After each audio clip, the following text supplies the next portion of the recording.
You got motherfuckers talking about that they want to make a change, they want to make a difference, but still stuck in the same phase. You got motherfuckers talking about that they want to chase a bag, but stay at home and nag. Then when you ask them what they need, they say less talking, more opinions, no prayers with division. You ask me, y'all need to focus more on revision, rely less on television. How you want a future you have no vision? This world is just like fiction. What we need is more talking, less opinions, more prayers with no division. Before you come up with a conclusion, giving people false illusions, pick up a book, do your research, learn your history before you end up in a ditch making history. Division and religion isn't working. The only way to show God our faith and love is through our actions. Our convictions is the only thing that really unite us. One God, one nation, different beliefs. There's words that can't fly with the wind. There's insults that are not violent. Meanwhile, while you're holding them, they're killing you on the inside. If I was to tell you that I didn't hurt, I would be lying. Would you believe me if I was to tell you that there's truths that lie, especially when they're telling you that they're indifferent? Getting shoved to the side because you're different. There's a hug out there someone didn't receive today. Probably because of what was said about them yesterday. Probably because of the way they was dressed today. Not realizing that the one that they hate could be the one that saves their day. But you know what? Thanks to them, it's another day in history where you get to flip the pages to your book and speak your story. And Lord, it's unholy. But you know what hurts the most? As I walk down the street and I see how easily we're divided. When we all should be united. One body, one mind, one soul, a million talents. Lord, without you, we're all divided. Forgive them, Lord, for they don't know any better. They don't know that there's someone out there that loves them.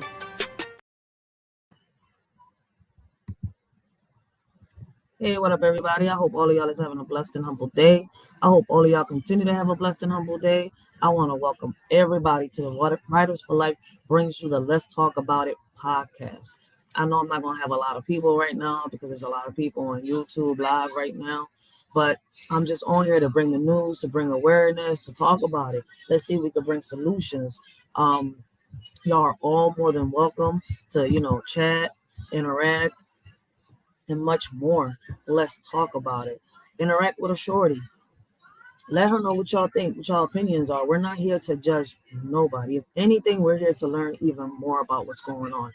Now, part one, I want to take a minute and I want to apologize to everybody that was watching part one with me, that was reacting to the video. I did find out what happened. And it turns out that the video that got my live suspended yesterday was the Star Children. So it looks like I can't play videos from the History Channel yet. I'm not sure. I can't react to it. I'm not sure yet. I put the disclaimer in. It takes 30 days, so I'm not sure if they're going to put my video back up or what's going to happen. If anything, what I'll do is I'll take that video out and, we'll just keep talking about it. Because for, part one, we was talking about simulations. We was talking about the aliens. We was talking about the robots and much more. I want to take a minute. I want to thank everybody that, showed up, that, rocked out with a shorty yesterday, that is rocking out with a shorty every time she comes on live. Because without y'all, there can't be no podcast. So I want to take a minute and say thank y'all, and I really appreciate y'all. Let's talk about it, y'all. So yesterday we were talking about the simulations. Like, imagine being in a world where, imagine being in a world like Resident Evil, right? And everything is nothing more than just an illusion, right? It's not real. What you're touching is not real, but it feels real. What you're seeing is not real, but it looks real, right? So we was talking about the simulations, like, could this world be a reality? We showed some clips, we showed some videos. A shorty reacted.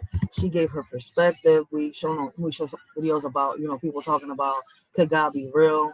Could God be fake? The reality of our world. These simulations is crazy, right? But me personally, like I told everybody, I believe in God. I walk with God by my side. So today what we're going to do is, until I figure out what we're going to do about these little history videos, I'm hoping that the one with, no, that's a YouTube interview. All right, so we're going to keep on with the regular lives, and we're going to keep showing these videos, and we're going to react. So I don't know how many of you out here feel as though the aliens exist. Me, I gave my opinion yesterday. I feel as though the Bible and history go hand in hand. And a lot of the stuff that is in the Bible is true. You just have to find a way to decode it. Like the 3 Eves. People think it's just one Eve. It's not just one Eve. So when I do start getting a little more interactions with people, I will start speaking more, give more of my opinion and stuff. But I just started this live, and I just want to really just talk real quick before I start on these videos and give a little bit of my perspective. So, in my opinion, like I said, I feel as though that a lot of the stuff that is going on is stuff that is written in the Bible, right? Now, my questions don't rely on like are aliens real? Because I don't think the aliens are real. I think what y'all see up there, like these UFOs and these things, are like y'all have heard about the falling angels. I talked about it yesterday a little bit. So we're going to be watching, the book of Enoch's one of the chapters that was removed from the Bible and a lot of Bibles. A lot of people have spoken on it. So for these next couple lives, we're going to be speaking about these chapters that were removed from the Bible. The first couple lives are going to be about the book of Enoch. We're going to be talking about aliens, and we're going to be talking about the robots and much more. Because what's crazy is that on this book, they talk about many gods. They talk about witchcraft. They talk about the stuff that's happening now. And this book was written centuries ago.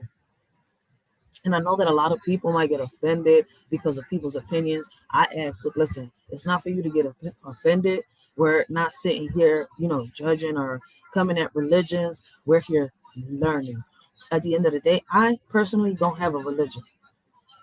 I don't believe in the religions. I believe in God, and that's it. Nothing more, nothing less. I believe that something created us. I believe that, something made this earth. Something is, I believe that there might be spirits out there. I say might because I haven't seen one. And I'm going to be very honest. I haven't seen a spirit. I don't believe in ghosts. So, at the end of the day, listen, we all believe in certain things. We all have our own opinions. We all have our own perspectives. I don't know if y'all understand where I'm coming from, but I hope y'all do. So these lives are not going to be based on judging people. Blessings, the word. Blessings, how you doing? These lives are not going to be based on judging people. These lives are going to be based on us learning, each one, teach one, and whatever y'all leave on these chats, listen, it helps a shorty out in the long run and different things. See, I'm a pod captain. I want to bring back to the community. I help. So at the end of the day, the advice y'all give on here might help somebody else out. These panels are not to bring nobody down. These panels is so that we could, there might be something that out here that I don't know that y'all might know. There might be something out here that I know that y'all don't know. And I'm going to be very honest. I'm learning as I go. And there is a lot that I know. I'm not stupid. I'm not dumb. And I've done a lot of research. I watched a lot of videos. So that's why I did the live yesterday. I'm not mad. I'm disappointed that they took they suspended it, and the pending investigation and all that shit, whatever they want to call it, until I'm only doing a reaction video. So my thing is either put it back or just make me take it off. That's it, and I'll just redo the whole video again after I do these lives, because ain't nobody bringing nobody down, ain't nobody bullying nobody, ain't nobody going against community guidelines. We're reacting and giving honest opinions. So all these videos are not going to be from the History Channel. These are going to be breakdowns, and we are going to hear audios of the Book of Enoch. So for Enoch, listen, however his name is pronounced, all right? So we're going to start off with this. And when I do get more people in the chats and stuff interacting with a shorty, y'all will get a whole lot more from me. Trust me. Because talking to a screen, basically talking to myself in the mirror. Real shit. I'm being very honest with a lot of people. So trust me, the more y'all interact, the more y'all get out of a shorty. So let's start with this. I'm just, everything that's going on now, I'm just trying to figure out, is people thinking with logic or are they just going along with a trend? So basically, this video is called The Watchers, How the Evil Angels Corrupted Mankind, Book of Enoch Explained, chapters 6 through 8, right? So like I told y'all, we're not here to judge. I'm not here to say anything is like this. I'm just here to react, give my opinion, bring awareness, and for all of us to really talk about it and see if we could bring solutions to the table, to see if we could figure out what the hell is going on around us, because apparently the whole world is going crazy about aliens, about, monsters and this and that. So we're going to go into the chapters of the Bibles that are missing and people don't really know about. We're not going to talk about what we know about. Because what's crazy is, even though people know about Eve, they don't know that there's 3 Eves. They don't know about the Adams. They don't know about a lot of shit. They think that dinosaurs are real, when in reality, I'm starting to realize that, listen, crocodiles and alligators and all that are descendants from the dragons. Dragons that God created, Leviathan, whatever his name is, right? So there might be creatures out there. Could there be, other beings out there that might be like us? Or wasn't there supposedly, allegedly, other gods?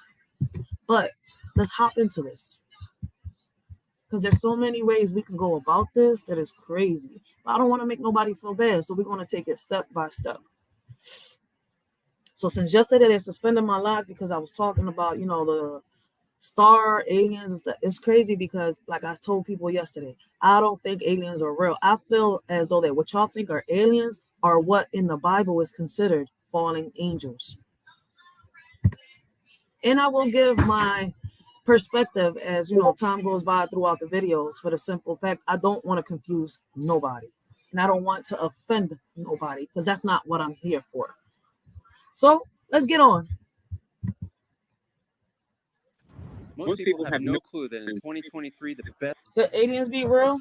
Are gods real? Was there more than one God? Or we know we've been lied to our whole lives. So little by little, we will discover it on our own, doing our own research, re-educating ourselves. Of the Book of Enoch. We discussed in the last episode of the Book of Enoch. We discussed the very first vision that Enoch has, that sees him delineate between the fates of the righteous and the sinners. There we saw him detail the consequences of what one might expect to happen, from the honest ones inheriting the earth and becoming blessed, to the dishonest ones being cursed to suffer.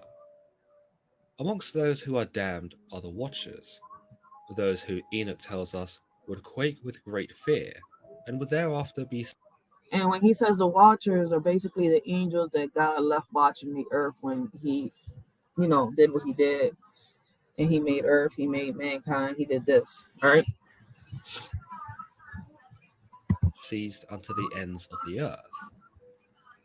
In today's episode, we continue through the Book of Enoch in chapters 6 to 8, which gives us vivid details about these very watchers, who they were, what they wanted, and perhaps most importantly, how these evil angels corrupted mankind. And that's why I decided to start off with this video today, because like I told y'all yesterday, I feel as though what we think are aliens are what they call the falling angels here.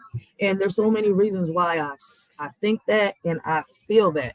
Like, it's my opinion. Like, y'all are more than welcome to give y'all opinions. Y'all won't get dragged. Y'all won't get judged. We're here to learn. We're here to figure certain things out, because the world is really crazy. And if you go by what everybody is saying, it's kind of like, so I don't want to go by he say, she say. I want to sit here and react with these videos with y'all, and we learn for ourselves.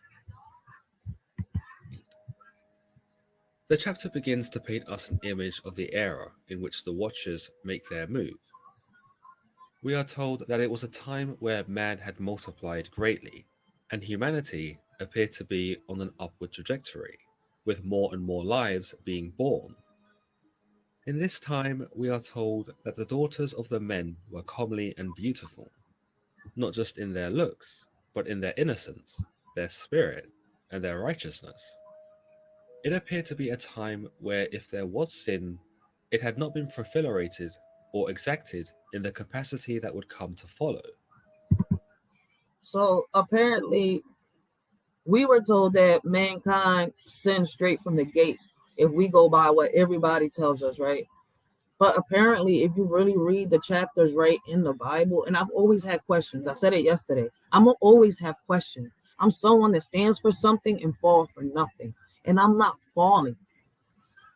So I'm going to keep asking the questions. So when it comes to all this other bullshit that people is talking about, listen, I'm not going to question it. Keep thinking what you want to think if that's what you want to think. I'm not going to say here, listen, to each his own, right? But I grew up asking these questions right here. Because in reality, listen, we've all grew up in a fairy tale. We all watched Beauty and the Beast. We watched all this. We've heard the people tell the Bible. We've heard so many things growing up. And we've all had so many questions. And when you're a kid, they just want to tell you what they want to tell you, make you think, oh no, listen, this is right, just believe that. Nah, like, listen, no, it's not making sense. What you're saying is not adding up to what this book is saying. And I've always been like that. And I'm gonna always be like that until we really figure it out. Because what they hiding from us? Why erase these books? Why take them away? And then out of nowhere, come on, man, we've been told the truth through messages, through movies, through songs, through poems, and nobody's really paid attention. But that's on y'all. Like I've said time after time, for those of y'all that are asleep, for those of y'all that are bed, stay the fuck asleep. Stay in bed. Stay asleep. But I've been woke up. And it's crazy, right? Because before I used to be like, is God real? Till today, I'm not gonna sit here and lie. Because I understand why people believe in simulations. I understand why people believe that there's no real God. I understand where they come from. But somehow, some way, we're here. Why are we here? So I do want to learn about my creator. I want to learn why I am here. I want to learn why is it that as many times as I was supposed to be in a casket, I'm still alive here now today, speaking to y'all. Because trust me, the way my life was, I should have been in a casket time after time. But I'm here. I'm speaking to y'all, breathing, trying to make a change, trying to make a difference. You know how many times I've had people say, yo, go run for mayor, go do this, go do that. But how can I sit here and lead when everybody's trying to divide? And nobody's willing to make that stand with me. Think about that. But let's get back on topic, y'all. Is God real? Is God fake? Are these aliens, aliens as they say? Or could it be that, the Bible, what in the Bible says is coming true? What they are saying in the Bible, the messages in the Bible is coming to reality. Could that be the answer? We'll find out. Because we're not just going to talk about the Bible. A little later on, I'm going to bring up an expert that talks about UFOs and much more. So let's see how long this takes us, guys. But sin would soon make its mark on the earth when the Watchers, a group of angels in heaven, noticed the beautiful women. Blessings, young Riaz. Blessings. I do apologize, guys, because I don't got my phone right now today, so it's going to take me a minute to see the chat. Have patience with a shorty, but I am going to, pay attention to the chat. I will, answer the questions and read the questions and much more. And I want to thank everybody that's showing shorty support. And were enraptured by them. The most interesting takeaway from this chapter shows us that temptation is not just something humans have to deal with, but that also the angels themselves can be swayed by sin. The Watchers, as their name suggests, were deemed by God to do exactly that, to watch over the humans and never intervene. So it is by this that we see. So basically, by what the book is saying, we were never really supposed to find out about the Watchers, but they made themselves known to us for a reason. What was the reason? We will find out and we will react to it. See them painted as something of antagonists in these chapters, for the very first action we see them commit is a violation of God's rules. The text tells us, and the angels, the children of the heaven, saw and lusted after them, and said to one another, come, let us choose us wives from amongst the children of men, and beget us children. You'll notice that the chapter seeks to highlight the severity of temptation, in that the angels. So basically, they were trying to say that there was no temptation, there was no lust until the angels corrupted the humans. So basically, that's what's being said. So this is our corruption, our lust, and all that, something that was taught on to our ancestors. I've always asked, is it the way we behave is something that has been, something that's been given to us through DNA? It's been something that's been taught to us. What is it? But when you start reading these things and you start doing your own research, you start seeing and you start opening your eyes. You'll start realizing what's real and what's fake. I'm only being honest right now. I'm only being neutral. Like that's me. I can't be no other way. I can only be blunt. Angels, in this case, are referred to as the children of heaven, and that even these creatures, divine as they were, gave into their impulses. People he called them creatures. And what did the government say that they discovered? Like I said yesterday, listen, they non-human entities. I can't say the word right now. I don't know. I hate when I do that.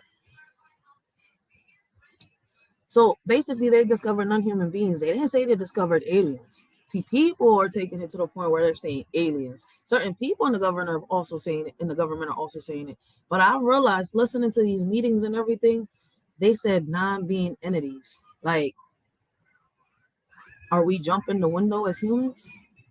Are we jumping out the window? They lay out their objective clearly, in that they intend to take the women for themselves, have sex with them, and father offspring. This interestingly gives us a new idea that is not established in the Bible, in that angels, at least the watchers in this case, I know that. I know that. Young Riz. I'll get into that like a little later on. I know about it, but I don't know too much into it, so that's why I don't really speak on it. But I know about it, and I'm trying to like put two and two together. I know a little bit about it, so yeah. But I don't want to speak on it until I got more research on it. I don't know if you understand me. See, I can speak on this because I've done a lot of research on this, and I know where you're coming from because it's crazy. Because right now, I'm also trying to put it's crazy. I'm trying to put all the chapters in the different Bibles together to see which ones aligns and which ones don't. I don't know if y'all understand where I'm coming from when I say that, but I'm really, really doing my research on this. are not only able to conceive their own plans, but are also able to produce offspring with human women. It would also appear that their desire wasn't just stirred by the beauty of the women, but by their desire to father children, suggesting that, like us, the divine And young Riaz, there's also a reason why, right? It's not taught and it's not there. I was looking at a video the other day. Don't worry, little by little, we're going to get into that topic. But it's crazy how you see how here on this book it says how the falling angels not just lusted over women, like they raped women, they did so many things to mankind that it's crazy. Now on here later on the line, y'all will also see I always wondered about witches.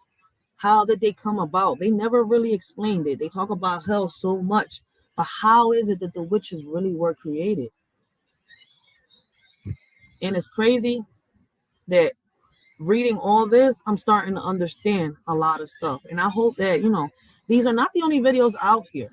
It's just that these are the best ones that I chose to, kind of like they could break it down so some people could understand because a lot of people don't really understand. And I don't want it just to be one sided. I want everybody to really understand. So I like the way they break it down. creatures also foster an innate urge to procreate, or at least share the values of the mortal men of the time, where extending one's own bloodline and legacy was imperative. Planes. Multiverses. To establish something of a hierarchy, or at least share the values of the mortal men of the time, where extending one's own bloodline and legacy was imperative. The chapter continues to establish something of a hierarchy amongst the Watchers, and we are introduced to the leader named Samjaza.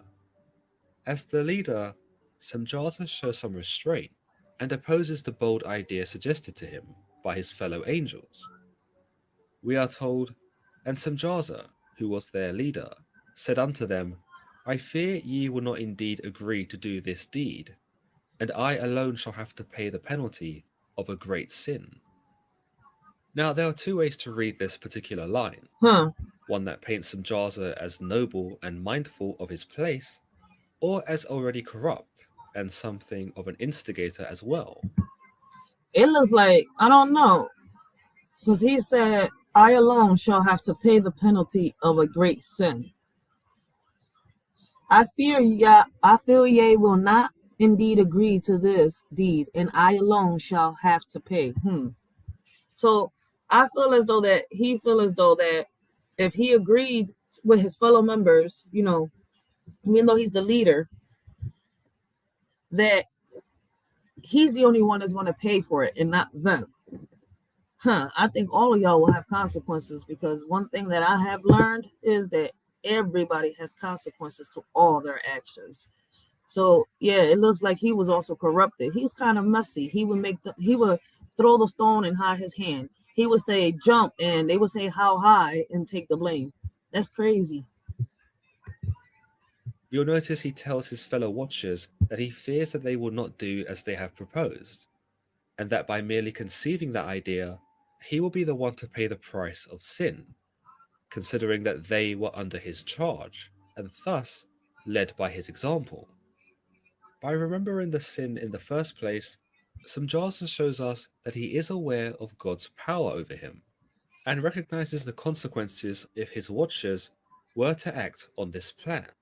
Basically, he knew that he should fear God. So basically, I think that he thinks that let them do it. He back up and watch, and he won't, get no blame to it. But nope, nope, nope. Everything you do on this world, you pay for. I keep telling everybody, karma is a No doubt he too would also be punished, for he would have certainly have failed as their leader, and perhaps in some way had cultivated such sinful thoughts amongst his own. But secondarily, some might say that Samjaza was as complicit, if not more so than the others. You'll notice that he fears that they won't do the deed at all, and follows it up by saying he alone would be the one to pay the penalty of great sin. In this, it can be interpreted that Samjaza see. I just said that. I knew I wasn't tripping. Now he's about to break it down. is inciting the others by saying that he is the only one who is bold enough to do such a thing, Mm-hmm. hence why he would be the only one punished. He fears that they will not do as they say, and that upon execution of the plan, only he would be bold enough to fly down to Earth, mate with a woman, and father a son. In a sense, it can be said that Samjaza is calling the others chicken, And traitors. but the others are quick to call Samjaza's bluff and tell him, let us all swear an oath and all bind ourselves by mutual imprecations, not to abandon this plan, but to do this thing. Here, the deceptiveness of Samjaza can be identified, for it can be said he provoked the others into action by suggesting that they were not as brave as him. With this, the Watchers not only allow the temptation of the women to get the better of them, but they also demonstrate pride and appear to value Samjaza's opinion of them far more than that of God's. They do not want to appear cowardly in the eyes of their leader, and would rather irk God than suffer such shame. Yeah. Perhaps more likely, though, they crave the mortal women above all else, and Samjaza merely facilitated their ambitions and made the choice. I see why they took this book out. The Catholics, I see why they took these books out. I see why they're not in a lot of Bibles, because they expose a lot of stuff. Mankind wasn't put onto this earth to do all this. And it's crazy, right? Because allegedly, by these chapters, it contradicts what the Catholics have said about angels, what they said about God. Allegedly, in my opinion, it contradicts everything that they're saying. I don't know how y'all feel when y'all catch the replay or those that are in the chat, but this really does contradict everything that they're saying. All the more enticing. The chapter continues of their descent to earth, then swear they all together, and bound themselves by mutual imprecations upon it. And they were in all 200, who descended in the days of Jared, on the Hmm. summit of Mount Hermon. And they called it Mount Hermon because they had sworn and bound themselves by mutual imprecations upon it. And these are the names of their leaders: Samjaza, their leader, Arakalbar, Ramil, Kokoblel, Tamlel, Ramlel, Danel, Ezekiel, Barakajal, Asael or Azazel, Amaros, Batarul, Ananul, Zakil, Samsapil, Sateril, Chirel, Jomjael, Sariel. These are their chiefs of tens. Here we learn that there were a total of 200 angels who descended from the heavens to lay with the mortal women, and that their landing was upon the summit of Mount Hermon. We also learn that this all took place in the times of Jared, the father of Enoch, and a sixth generation descendant of Adam and Eve. Hmm. Unfortunately, Sixth generation descendant of Adam and Eve. You know, it's crazy. I like doing this like this because when I'm doing my research and I'm putting two and two together, it's kind of like, yo, you would think that it goes in the order that we're taught, but we're taught in a fucked up order and with lies, twist to it, they hold back, they add to it, they take from it, right? But me doing my research, putting it like this, it's kind of like it'll come into place if you really pay attention because it's like a puzzle. It's like decoding. I don't know how to code, but it's like decoding. I cannot be certain about the pronunciation of the names of each of the angels, and depending on the translation or version of the Book of Enoch, the names can be spelled differently or appear entirely different altogether. However, the relevance of each angel's name does not appear to affect the Book of Enoch in any conceivable way, and it would appear that the naming of the angels was merely the original author's method of giving some character or significance to these particular watchers, who are described as the chiefs, and possibly the lieutenants of Samjaza. We're writing a new story right now. We have to, because the evidence no longer supports. Chapter 7 continues with the unfolding of the Watchers' plan, as we see them take the mortal women as wives. The text tells us, "And all the others together with them took unto themselves wives, and each chose for himself one. And they began to go in unto them, and to defile themselves with them. And they taught them charms, and enchantments, and the cutting of roots, and made them acquainted with plants." There is no indication that the women consent to the advances of the angels, or whether they are taken by force, but it would perhaps not be so difficult for them. So that means that these angels went against their will. To this day, they don't know if it was against their will or if it wasn't. That's what's crazy. So that the women agreed to do this or didn't agree to do this. Hmm.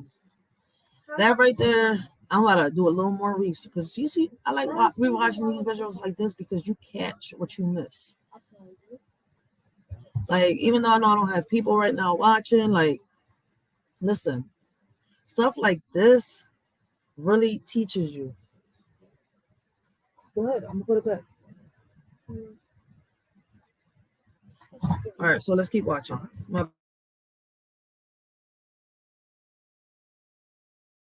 The angels to deceive the women into sleeping with them. In any case, we are told that the watchers defiled themselves with the women, suggesting they engaged in multiple sexual debaucheries and moral turpitudes. But interestingly, it would seem that the watchers did not return to heaven after, but instead stuck around for a bit, perhaps intrigued by the mortals or otherwise infatuated with their beauty. They began to teach them charms and enchantments, the cutting of roots, and gave them.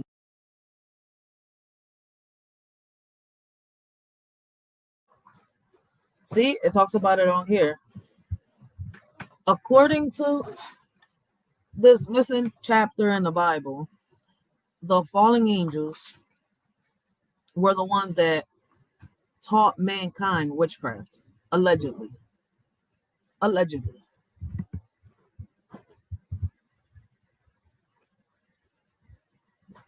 Knowledge of plants.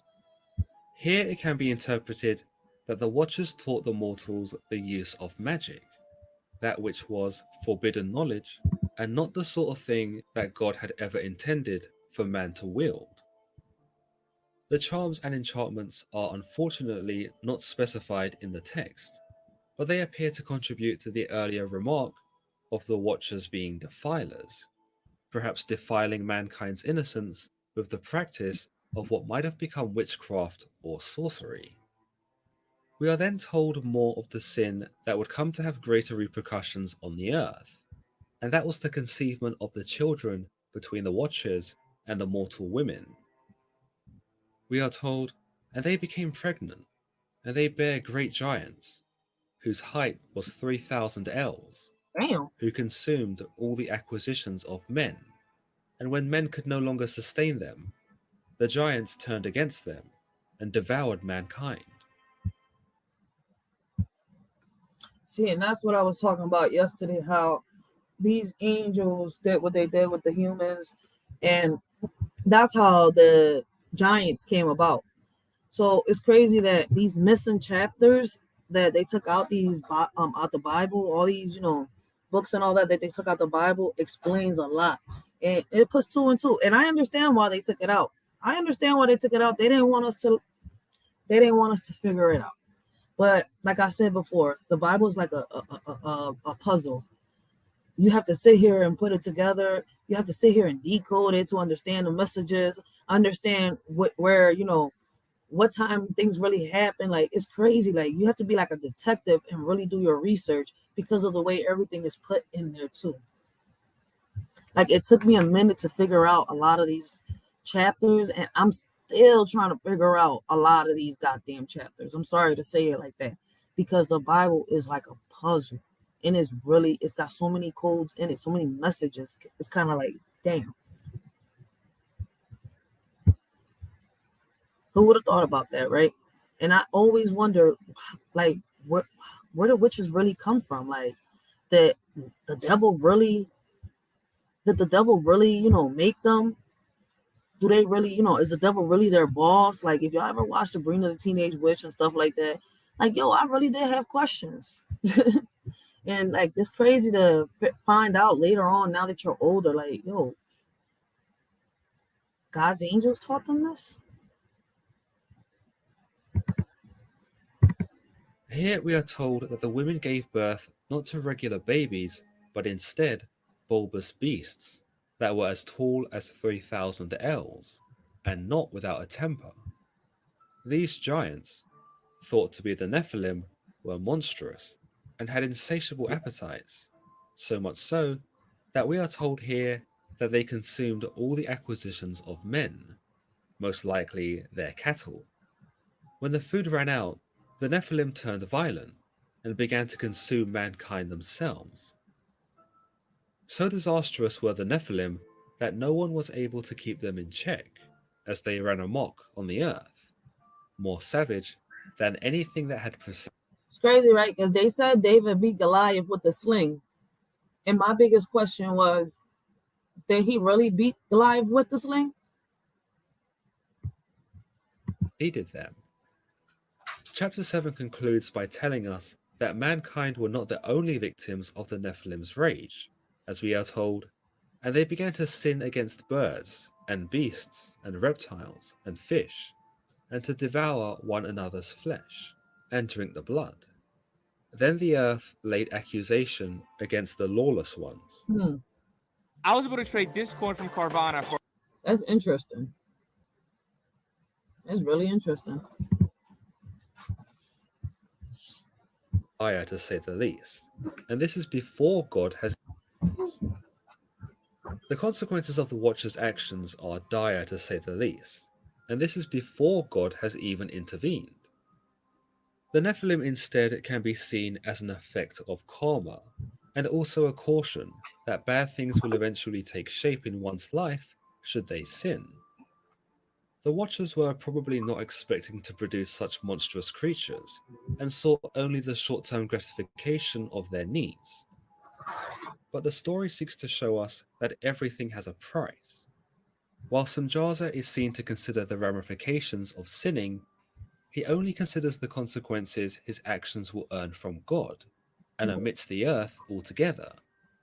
In this, the Watchers demonstrate arrogance, and likely believe themselves to be so above man that they do not care about the repercussions that the mortals then have to sustain.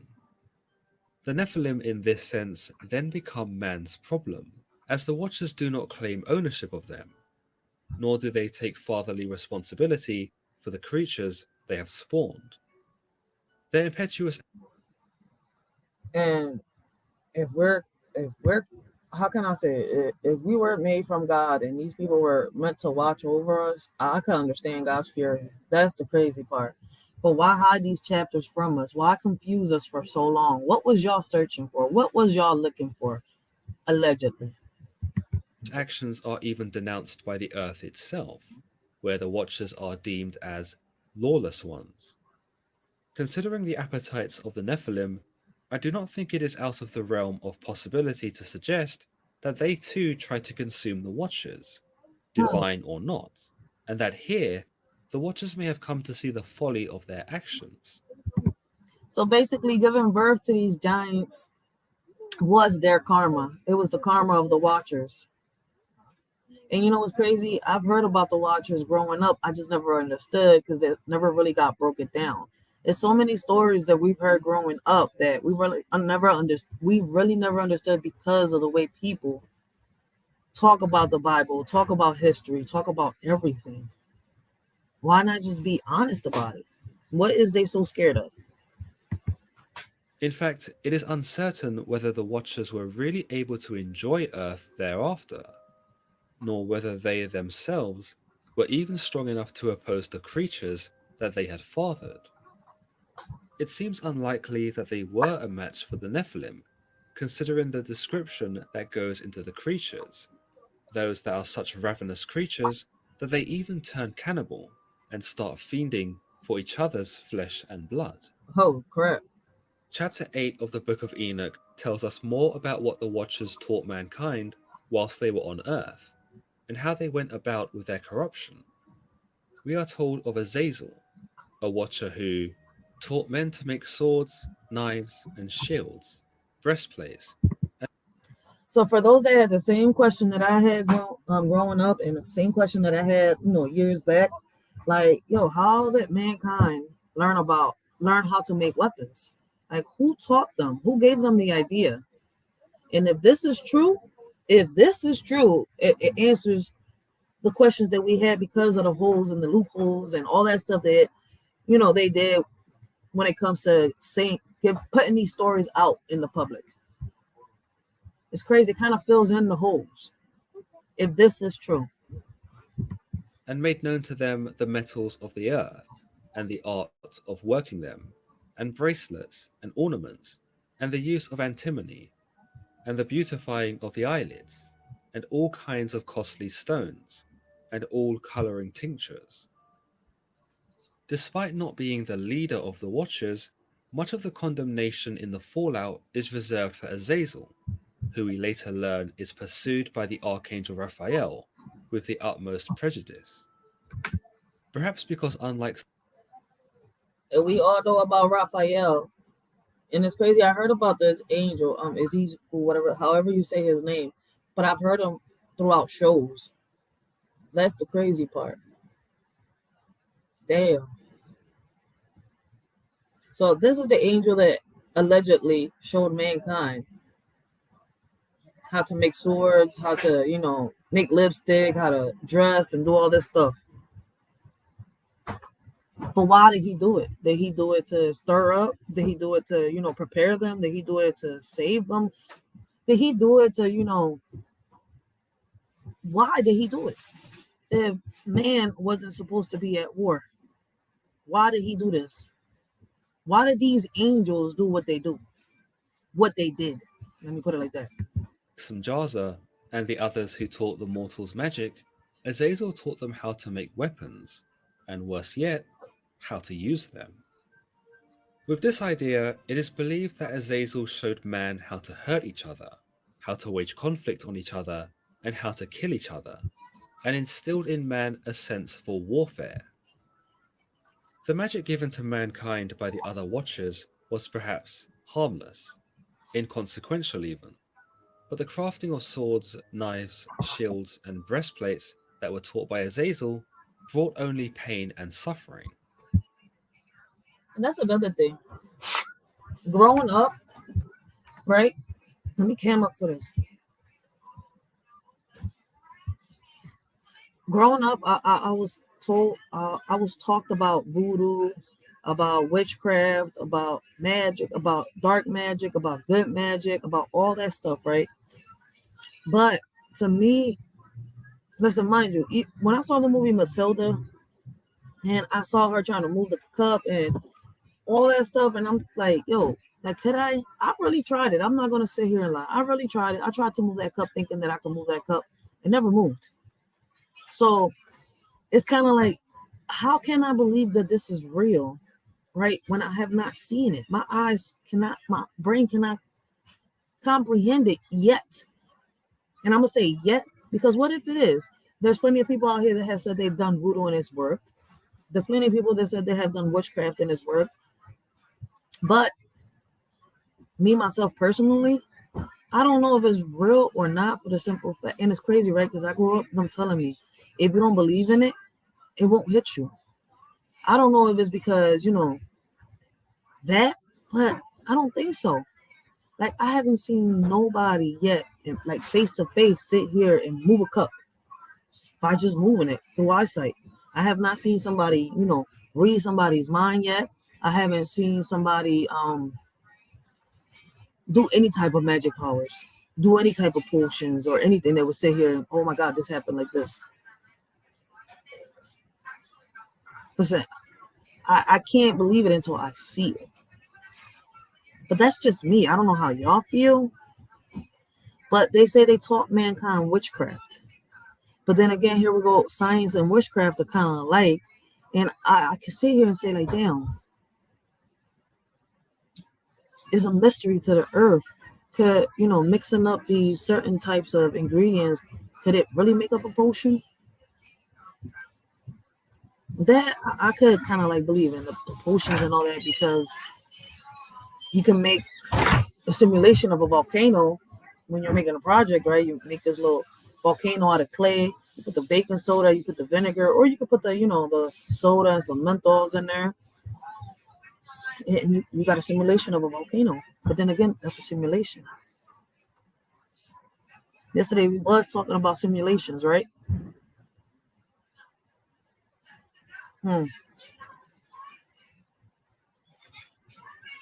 Questions. More questions arise on top of questions when we talk about this or we hear about this. You okay?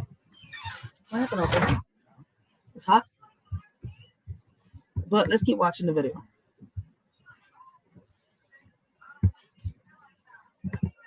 You'll also notice that Azazel is responsible for man's mastery over the metals of the earth and the art of crafting them into bracelets and ornaments, objects that would be fought over or even idolized by mankind.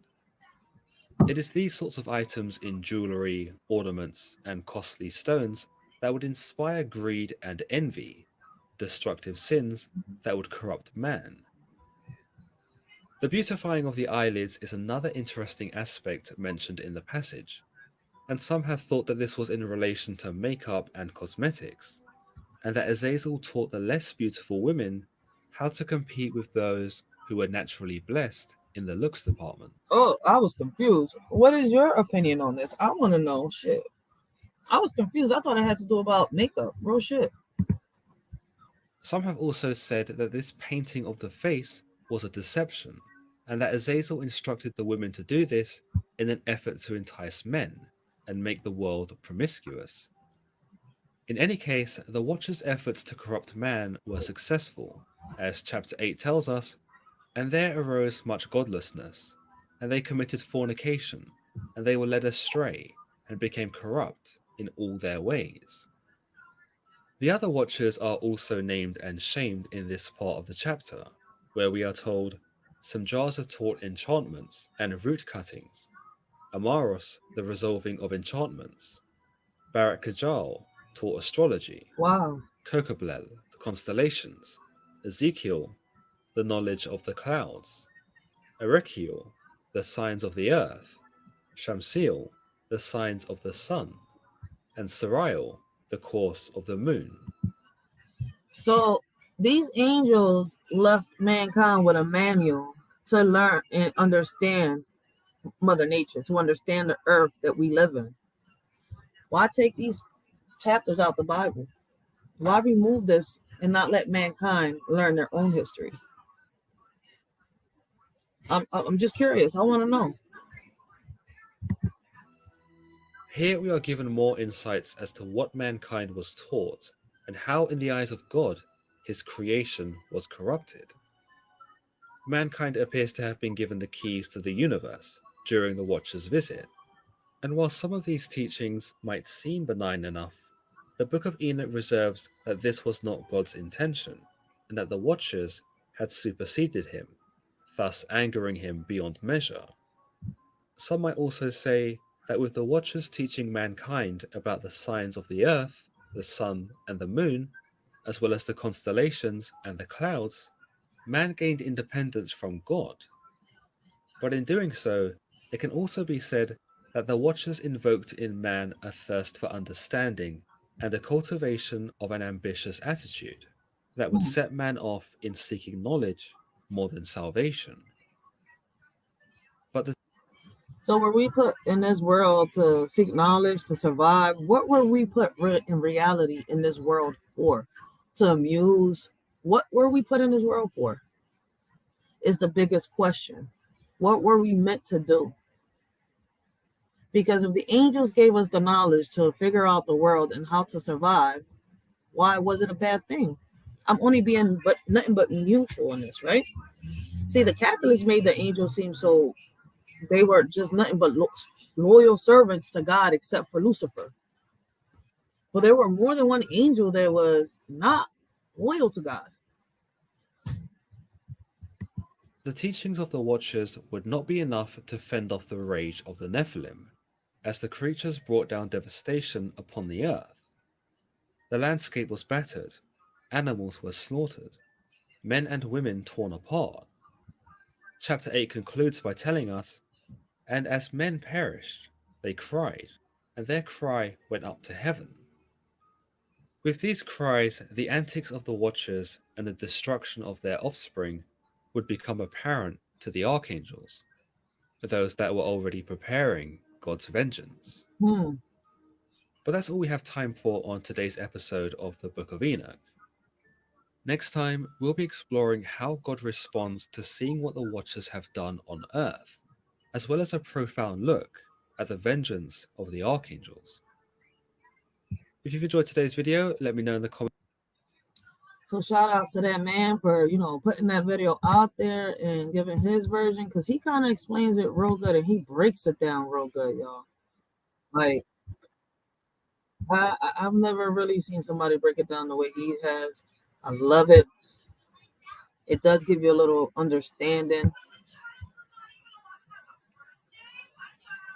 Hold on 1 second. I'm trying to get this all the way back. I'm trying to get rid of these ads. Hold on.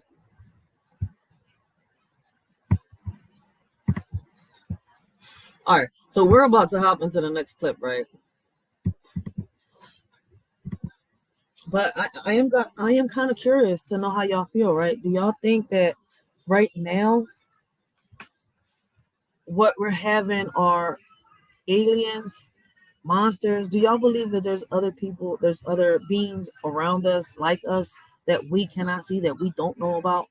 How many gods do y'all think exist besides God, the man that created mankind, right? At one point when I was I was like 23, 24 years old when I started reading a little bit. I wanted to learn about Eve, Adam, and all that stuff. Like, a lot of people know I spoke about it before, right? And I had my own questions, and I started reading. I started asking questions like, yo, I feel as though, like, either like there was another woman before Eve, right? And they just gave her the name Eve. And I was confused when it came to the book of Genesis and stuff growing up. But I started doing my research, when I got older. And then I learned about Lilith, and I learned about the snake, and I learned about Adam and the 3 wives and all that. I'm sitting here, I'm like, yo, okay. My thing is, why hide this from us? Why not tell us so that we could understand, right? How can we understand our history? I mean, our future and our present if we cannot understand our past? So we're gonna keep going into it. We're also gonna get into the UFOs. We're gonna talk about simulations some more. But right now, let's talk about let's talk about the Bible. Yesterday, I was trying to get the UFOs and all that out the way, but it's not gonna be possible. So I had to sit here and rethink how I'm gonna do this. These next couple of lives until I figure out what happened to the live from yesterday. So this is how we're gonna do it. So right now, we can't talk about the ancient star children. The oldest God in written history still impacts today. Let me ask y'all a question, right? There's a lot of people that think that God isn't real, and a lot of people that think that God is real. Me, somebody created us, right? So I'm just learning everything that I need to learn. And I'm not saying just now. For the past couple of years, I've been doing my research about the Bible, about God, about the people in it, and much more. So I've been trying to put 2 and 2 together. And like I said, I'm kind of understanding a lot of stuff, but I don't fully understand everything. And I have not gotten a chance to read every chapter in every book because I'm going in between. And it's like I'm being like a little detective. As I'm reading one chapter, it leaves you to look for more research. And then here you're doing more research, and it leads you to this and it leads you to that. And I'm sitting here like, whoa. Like reading about the falling angels, I learned about Leviathan, the dragon that God made in Belmont, whatever his name is. Hold on 1 second.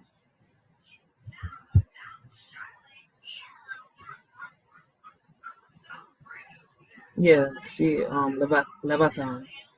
I can't say his name right, but you'll understand where I'm coming from. But let's get right into this. Our history is crazy, right? And the stuff we learn. Oh, I got a shirt.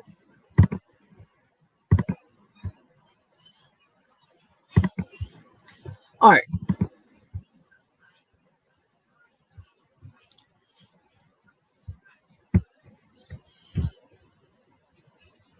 We know, right, when it comes to the Bible, that God created us, right? But was there more than one God? Who created God? Did God have a wife? What else comes with God? So we're going to look at this little video right here, and it talks about the oldest gods in history. And growing up, I was curious, like the Bible says one God, right? But I'm sitting here reading in history, and they talk about gods and goddesses. Like, were these his kids? Were these his brothers? Like, I was always curious, right? But until we don't start reading, we don't find out. We got to do our research, right? And mind you, I came across a lot of these videos reading certain parts and certain chapters from the missing chapters of the Bibles and the chapters of the Bible that we also know of, the New Testament and the one that nobody really talks about, the Old Testament. So this is how I came across finding all these clips that I am showing y'all.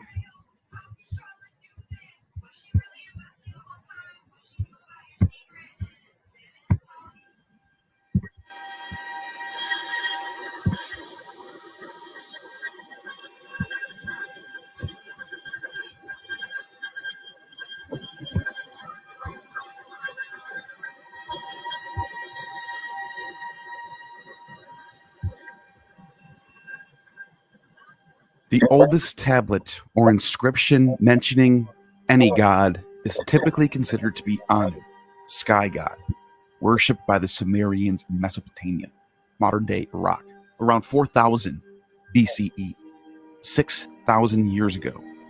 Anu was a part of the Sumerian pantheon and later incorporated into the pantheon of other civilizations in the region, such as the Akkadians and Babylonians. And this concept of Anu influences religions in the world right now, today. Islam, Christianity, Judaism, Hinduism, and even Buddhism.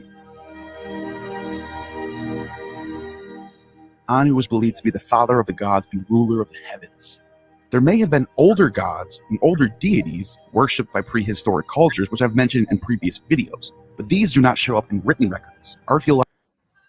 And that's a fact, and that's a question that I've always asked, and nobody's been able to answer my question. Like, if this God exists, right? And in one part of the Bible, it says that God says, "You shall not idolize any other God," right? And people are saying that he just said that, no. I was curious on that. Like, if he says you should not idolize any other God, and I feel as though at one point in the Bible, in one chapter, he was like at war with another God. And then later on the line, I come to find out, like, yo, this man was kind of like beefing with Zeus and them. So, like, it's crazy. So we're all going to learn as we go. We're going to really learn as we go. So shout out to all those that, do the research the way Shorty is doing it, because trust me, reading will lead you to these types of videos. Pick up a book, and trust me, when you sit here and you'll Google something, it'll lead you to what you're looking for. Logical evidence suggests that the religious beliefs and practices existed long before the invention of writing. However, within the realm of written records, it is Anu and his daughter Ishtar, the morning star, who show up in the beginning. See, and these two gods, well, this god and goddess, you only hear about them in movies. Think about that. The oldest tablet or inscription mentioning any god is Anu, who comes from the Sumerian city of Uruk and dates to around 2500 BCE. This tablet, known as the Uruk King List, is a historical document that lists the kings of Uruk in chronological order. Among the names of its kings, therefore, is a reference to Anu, indicating his prominence as the deity in the beginning of time. Anu. If anybody in the chat knows their history and they know about these guys, more than welcome. Chat with a shorty, interact with a shorty. A shorty want to learn right along with everybody else, because this right here is something that I am recently learning about, and all I could do is just react and ask questions to the video. So y'all more than welcome to leave y'all opinions and y'all perspectives. Is mentioned in several other ancient Sumerian texts, such as the hymns and prayers and myths, which provide further insights into his role and significance of the god of the Sumerian religious beliefs. These texts were written on clay tablets and have been discovered at various archaeological sites in Mesopotamia, including the cities of Nippur, Ur, and Eridu. It's worth noting. Now do y'all believe me when I say that the Bible and history go hand in hand?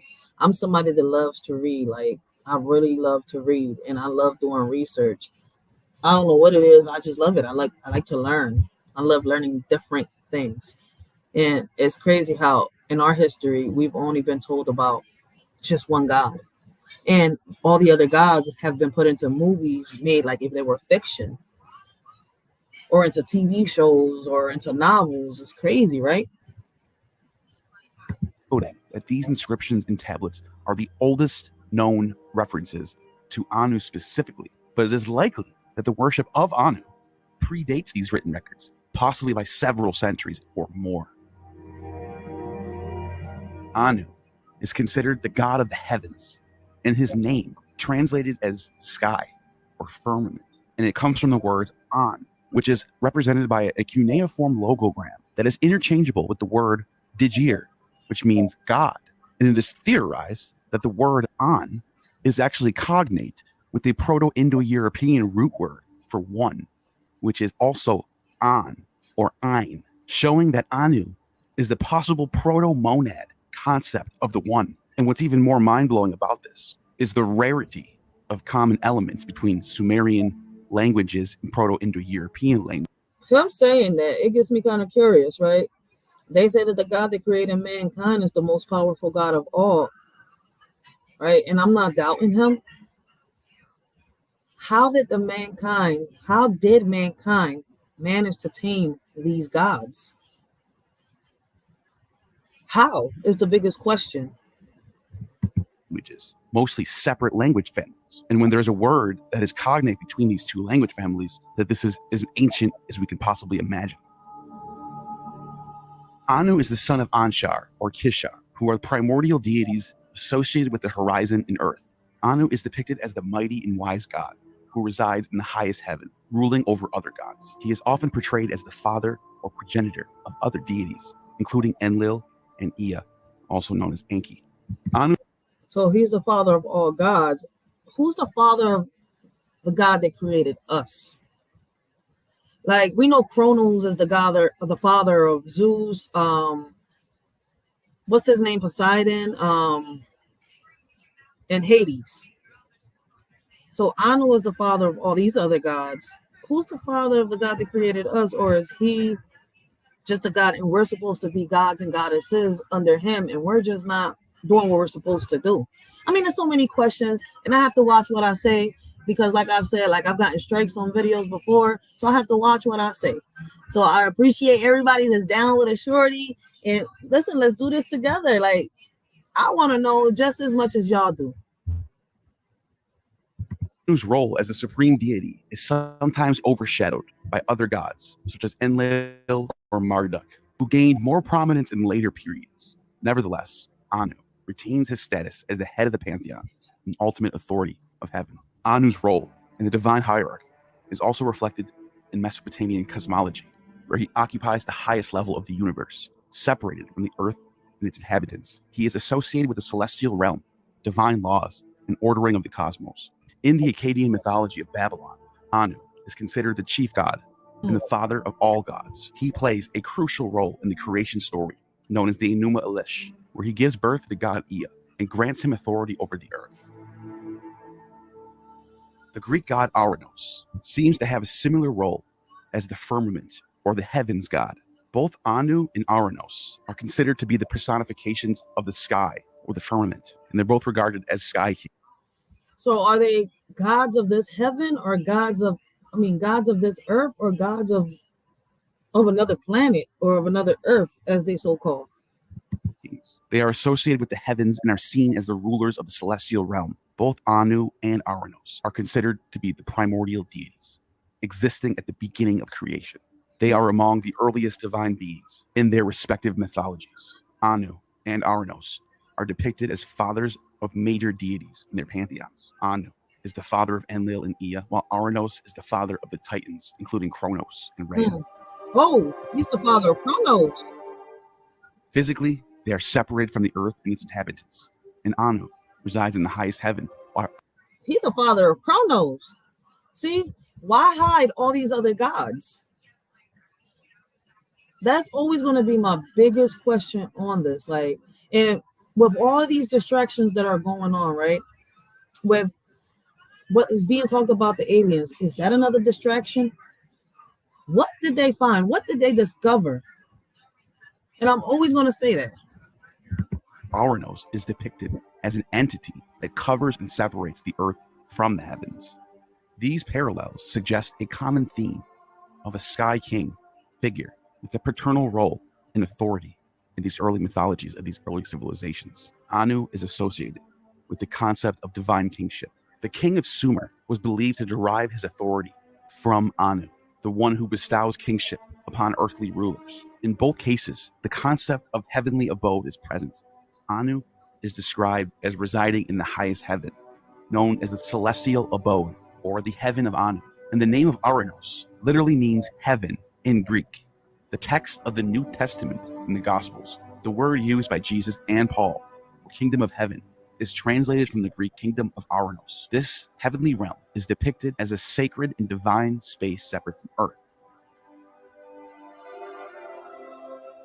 Matthew 16:19, I will give to you the keys of the kingdom of the heavens, and whatever, if you might bind on the earth, will be bound in the heavens, and whatever you might loose on the earth will be loosed in the heavens. The phrase for kingdom of heavens in Greek, Basilias ton Auranon.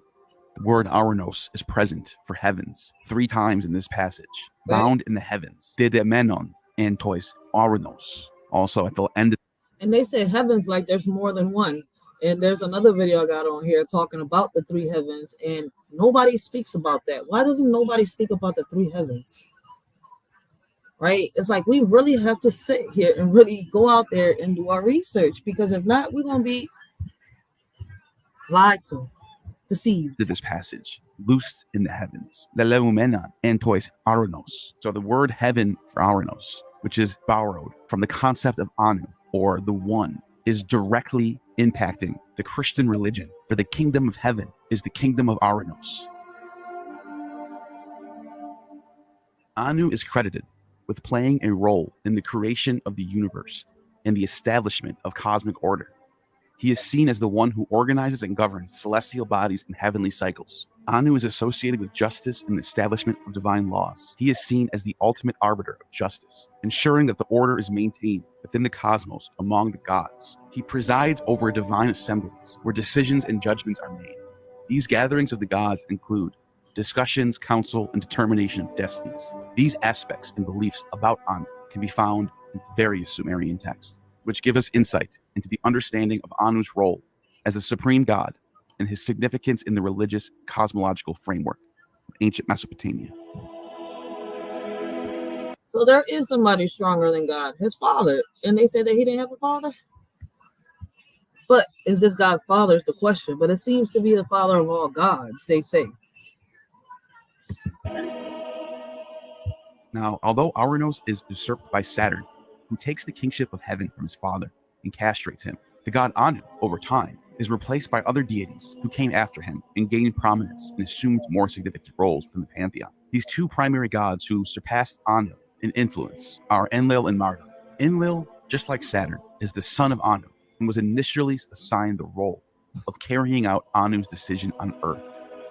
However, as the mythological narratives developed, Enlil's importance grew, and he became associated with the forces of nature, particularly as the god of wind, storms, and agriculture.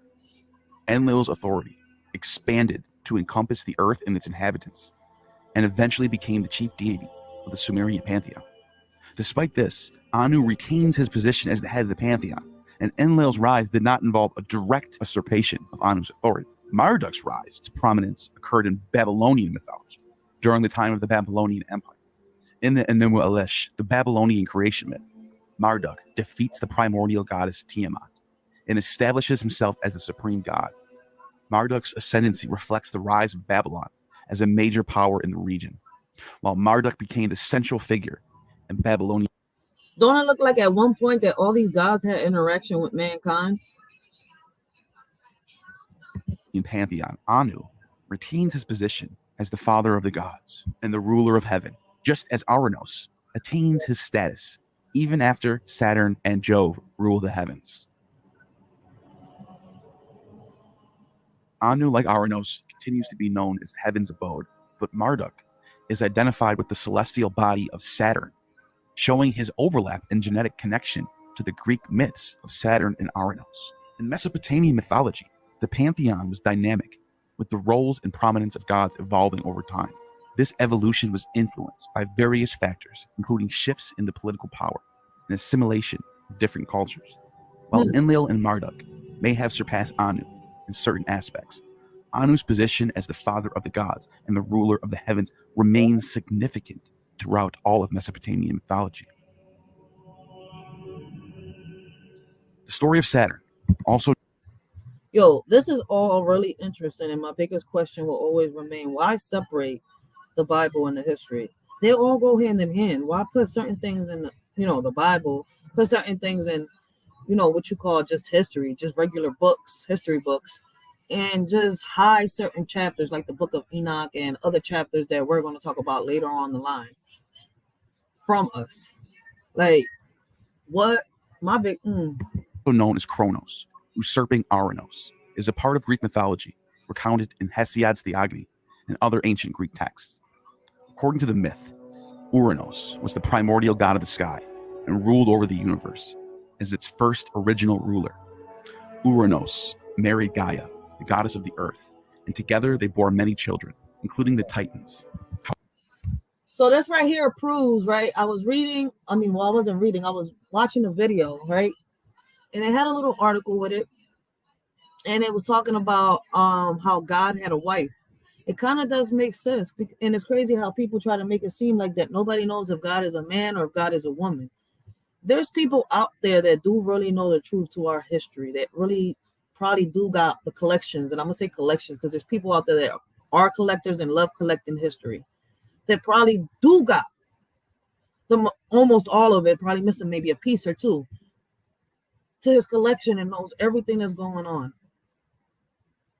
and everything that has happened. Yo, I feel as though that's real. There's a collector out there that has everything. I would love to meet that person and have an interview with them.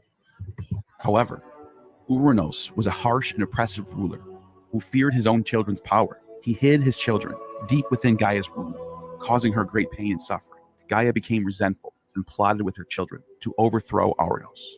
The Titan Kronos, also known as Saturn, took lead in the rebellion against Uranos. Gaia fashioned a sickle and gave it to Kronos. With the sickle, Kronos castrated Uranos, severing his genitals and casting them into the sea. By castrating Uranos, Kronos symbolically emasculated him. Yo, they were very harsh with their punishments back then. Whoa. Kronos became the ruler of the world, I guess, huh? And seized his power. Kronos then became the ruler of the universe, taking Uranos' place as the new supreme god. Kronos. So they fight like alphas and omegas, kind of like the wolves. That's how they fight. That's crazy. Then married his sister Rhea, and they became the rulers of. Oh, my bad. The incest. Ugh. Really? The gods, known as the Titans. However, Kronos also became fearful of his children, and he worried that they would overthrow him, just as he had done with Uranos. As a result, Kronos swallowed each of his children, as they were born to prevent them from challenging his authority. This continued until Rhea devised a plan to save their youngest son, Zeus. Instead of giving Zeus to Kronos, Rhea. See, Zeus is a god that I hear them a lot about. Zeus, what's his name? Thor, which they named Thursday after. And if y'all don't believe me, y'all can go do y'all research in y'all history. Thursday is named after Thor. Like, this shit is crazy. Hid the infant on the island of Crete, and instead, she presented Kronos with a stone wrapped in swaddling clothes. Zeus eventually grew up and returned to confront Kronos. With the help of his siblings and other gods, Zeus waged a war against Kronos and the Titans, known as the Titanomachia. Zeus emerged victorious, overthrowing Kronos and banishing him to Tartarus, a deep abyss in the underworld. The myth of Saturn usurping Uranos reflects a common theme in Greek mythology of a younger generation of gods overthrowing and replacing the elder. It kind of understands. See, some of these stories kind of fill in the holes of why the stuff was happening around the time of Adam, Eve, Moses, Jesus, and all that stuff. This is crazy. So could somebody back around that time have actually met the real God? They say that Enoch is somebody that sat next to God and his wife and actually had dinner with them at the table. Predecessors. This is what we see with Anu and Enlil and Marduk. It symbolizes the cyclical nature of power and the succession of ruling deities. Scholarly connections between the Greek myths and Sumerian mythology, particularly concerning these deities, Anu, Enlil, and Marduk, and the Greek pantheon, can be observed in terms of shared themes, archetypes, and potential cultural influences. Both Anu in Sumerian mythology and Uranos, sky gods, father gods, holding the position of primacy in their respective pantheons, both associated with the celestial realm and regarded as the patriarchs of the gods, both going through successions and power struggles. Mythological narratives involving these deities, Enlil and Marduk, and the Greek pantheon feature these themes of succession and power struggles. These narratives depict the younger generation of gods overthrowing the older to establish their own dominion, Enlil surpassing Anu, Zeus dethroning Kronos. Generational dynamics observed in both mythologies where the children rebel against and ultimately surpass their parents. This theme of succession and power transfer is significant in both Sumerian and Europe. And it's crazy, right? Because humans ain't no different. It's like you see the kids trying to overpower the parents and the parents trying to keep their throne. Like, it's just crazy as hell. Like, yo, peep the similarities, right? On what's happening between the gods and what's happening between mankind. Both emphasize the concept of cosmic order and establishment of the divine hierarchy. Anu plays the role of maintaining cosmic order, while Zeus Ammon assumes a similar role. In the beginning, after a great...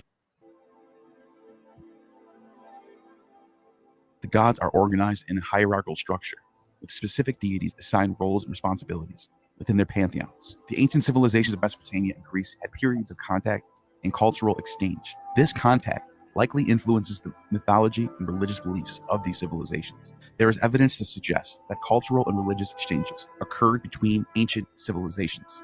We have direct archaeological proof, without any doubt, that Greek scribes in the court of Alexander the Great in Babylon were still able to read, translate, write, and use cuneiform script, which was out of use by the time of the Roman Empire. Here is 2 examples of clay tablets written during the rule of Alexander the Great. The first clay tablet, shown here, figure 315, shows an astronomical tablet found in Babylon, which records events from the weeks prior and following the Battle of Gaugamela. It contains one entry that fixes the date of the battle at October 1st by the Julian calendar. The entries on the reverse side describe Alexander's proclamations to Babylon, an entry into the city, a famous event in world history. The anonymous scribe who recorded these events refers to Darius as king of the world in the entries leading up to the battle, then gives the same title to Alexander in the entries that follow. Lastly is this right here, figure 728. The text of this Babylonian astronomical tablet supplies our most accurate date for the death of Alexander the Great in a log entry designed to permit correlation of political and astronomical events. An anonymous scribe wrote in cuneiform for the date corresponding to June 11th on the Julian calendar. On this day, the King Alexander has died. So not only was the Ptolemies in Egypt able to still use ancient hieroglyphics during this period, but Greek academics in Babylon were... I want to pause it right there and take some time and tell y'all, I want y'all to notice how even back then they had, I'm not going to say technology, I'm going to say equipment that we thought that they didn't have, but they had. They did things that we were told they didn't do, but they did. When we was told about our history, they took away from us. They lied to us about it. They twisted it around and confused everybody. We're doing exactly what they want us to do. And it's crazy because if the world ends, who are really going to be the ones that survive? Because a lot of people right now are bowing down to the devil, allegedly. We're using the most ancient cuneiform writing. And once again, I'm going to say it. Listen, I don't think that we're seeing aliens. I don't think it's aliens that we're seeing. It's so much that we could break it down. So it's going to go through so many lives. And when I get more people interacting with a shorty, then I can tell you a little more of what I think and what I feel and what this right here, our history is crazy. But when you put all this together, when you put what's happening in the Bible, when you find the missing chapters that we don't know about, that were in the Bible, that a lot of people don't know about, but others do, and you put 2 and 2 together, it's crazy. And the Great Library of Alexandria had access to the most ancient of texts during this short-lived period, which is the same period that historians from the ancient world, such as Josephus and others, claim that the Bible was produced, known as the Septuagint, which means 70. The story being that 70 elders put together this text, using the most ancient sources from Heliopolis and Babylon. And y'all heard how he said it right there, right? He said, put together this text. One can find certain parallels and similarities between specific deities, mythological themes in Sumerian and Greek mythology. Both Sumerian god Enlil and the Greek god Zeus are associated with the sky and are considered the chief gods in their respective pantheons. Zeus and Marduk are associated with thunder and display qualities of rulership and cosmic order. Scholars continue to explore these connections through comparative mythology, linguistic analysis, and the examination of archaeological and historical finds. The Babylonian zodiac and the Greek zodiac share a lot of... So basically what those fallen angels taught mankind, right? They passed it forward. They left clues behind for future generations to find. And each generation kept doing the same thing. So there was somebody that wanted to do the right thing and wanted everybody to know everything that was happening at one point. And now we just got everybody trying to erase history, allegedly. Overlap. Both zodiac systems are based on the division of the celestial sphere into 12 equal parts, each associated with specific constellations. The 12 signs are associated with certain animals, such as the lion, bull, scorpion, and goat. The Babylonians focused more on the constellation's symbolic and astronomical significance rather than assigning them to specific deities. Each sign was connected to celestial omens and played a role in divination and astrology. The concept of precession of the equinox began in ancient Mesopotamia and was present among the Pelasgians and Egyptians, and later continued by the Greeks and Romans and even Hindus. This is a record of the period of the Earth's wobble in space, like an out-of-balance top. Each of the wobble takes about 25,765 years, divided up into 12, which is each astrological sign, shows the rising of the sun at dawn, which is roughly a 2,000-year period for each sign. Because of the slow change in our orientation of the stars, the position of the sun on the first day of spring, the vernal equinox, slowly shifts westward around the sky, which also moves it around our calendar. This is why we refer to this effect as the precession of the equinox, because the rate of the shift is 1 day for every 72 years. The position of the sun on the day of the vernal equinox is presently in the constellation of Pisces, near the border of Aquarius, which is the next age. The age of the ram and the bull predate the age of Pisces and are present in these ancient texts and even referenced by ancient historians, such as Pliny the Elder, Herodotus the Chaldean, and Diodorus of Sicily. Yo, it's crazy how our zodiac signs fit into this shit. And I wonder why our that's going to be another live. Shorty's going to do another live week. I hope I get people on that live, talking about our zodiac signs and representations and stuff like that, the meanings and much more. The veneration of the solstices was also adopted by the Greeks from the ancient Mesopotamian and Pelasgians. Various ancient Greek calendars, such as the Attic calendar, show similar lunar cycles and start the New Year's during the spring rather than the winter, which is what the Babylonians and Sumerians also did. It is not until Julius Caesar adopts the solar calendar from the Egyptians in the 1st century BCE that this was changed. The Greek zodiac incorporates many elements from the Babylonian zodiac. For example, Aries is associated with the ram, and Taurus with the bull, Leo with the lion, and having 12 divisions, such as the Babylonians. This allotment of the heavens. But it's not 12 divisions. I'm going to pause it right here, and I'm not going to agree with him because I've done my research, and I've seen the old templates, I've seen the calendars, I've seen all that. It was 13. As a calendar for measuring time plays into the base 60 counting system that was established by the Sumerians and adopted by the Greeks, and is still universally used in the world today. Scholars like Jean-Pierre Vernot and Walter Burkett have examined the shared motifs and narrative patterns between ancient Near Eastern mythologies, Sumerian, Babylonian, and Greek. They explore the archetypal themes and symbols that appear across different mythologies and potential cultural connections that could have contributed to these similarities. These scholars argue that the ancient civilizations had contact and cultural exchanges, which could have led to the dissemination and adaptation of mythological ideas. They propose that certain mythological motifs or figures might have been shared or influenced one another. The Greeks adopted and incorporated many of these Babylonian constellations into their own zodiac system. So where are these guys? In one part of the Bible, it says that God will return, right? And allegedly, it gave a time and everything. And if I think I did a live on this. I'm not sure if I did. I think I did. But if you do your math, it should be coming soon. Like, it should be arriving soon, between 2024, 2025, allegedly. And around this time, something should be happening too. But it's allegedly. The constellation Taurus, who represents the bull, is associated with the divine bull that plays a significant role in Babylonian mythology, but later including the story of Zeus and Europa. Leo, the constellation of the lion, is also a Babylonian constellation associated with the Nemean lion, a formidable beast in Greek mythology that Heracles defeats in one of his 12 labors. Ooh. I'm undefeatable.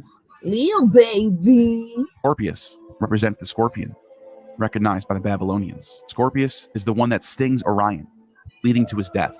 The Babylonians knew this myth as the shepherd of Anu, the heavenly shepherd in the late Bronze Age, associated with the constellation of Anu, the god of the heavenly realms that I've mentioned. Egyptians associated with this constellation Osiris.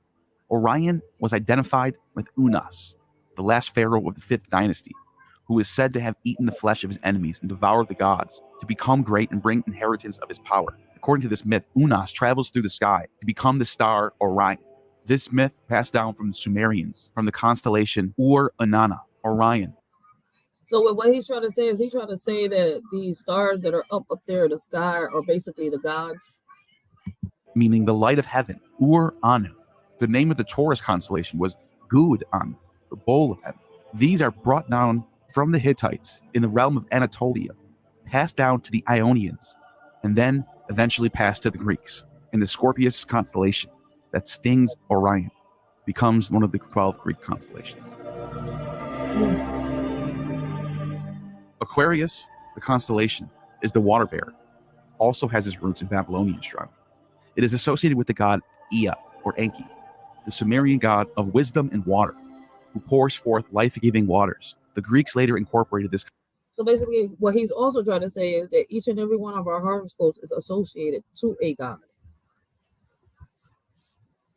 It has nothing to do with our behaviors. Well, it might do with their behaviors and shit, but could that be why our inner spirits are the way they are, the behavior and stuff? Listen, make. I'm just curious. I'm asking questions. Constellation into their zodiac as Aquarius, the water bearer. Overall, these Greek adoptions of Babylonian constellations demonstrates the influence and exchange of astronomical knowledge between ancient civilizations. The merging of different celestial traditions helped shape the development of the Greek zodiac and all the other constellations that surround the zodiac. In Persian mythology, Ahura Mazda, the Zoroastrian deity, like Anu, is also considered powerful and significant and the creator of heaven and earth. Ahura Mazda is depicted almost identical like Anu in his rock carvings, both shown with wings in the sky. Ahura Mazda is the supreme god of Zoroastrianism, represents the forces of good, light, and truth, wisdom, creation, moral cosmic order. These similarities between Sumerian Anu and Persian Ahura Mazda lie in their roles as the supreme deities within their respective pantheons. Both Anu and Ahura Mazda are regarded as the highest ranking gods. They occupy a position of supreme authority and rulership. Ahura Mazda, associated with the celestial realm, is described as the titan of wisdom, maintains the cosmic order, upholds. He said celestial, so they talking about good and bad. See, the more I read, the more I watch these videos, the more I understand, the more I get it. Have a good day, baby. Have a good day. Holding divine laws that govern the universe, just as Anu does. And they are depicted as wise and just figures who ensure harmony and stability of the world. Later on, the god Allah, the one and only true god of Islam, takes on this role and is known as the Merciful One, a title given to Ahura Mazda. Enki, the Sumerian god, and Prometheus, a figure of Greek mythology, share certain similarities in their roles and actions. Both Enki and Prometheus are depicted as benefactors of humanity, actively involved in creation and advancement of human civilization, credited with bestowing knowledge and gifts upon humans for their betterment. Both Enki and Prometheus engage in acts of theft or deception to obtain sacred knowledge or resource from the divine realm. Enki in Sumerian mythology steals the divine decrees that govern various aspects of civilization. Prometheus in Greek mythology steals. This kind of helps me understand a little more about the roles and why they was at war up there. This is fire from the gods and gives it to humanity.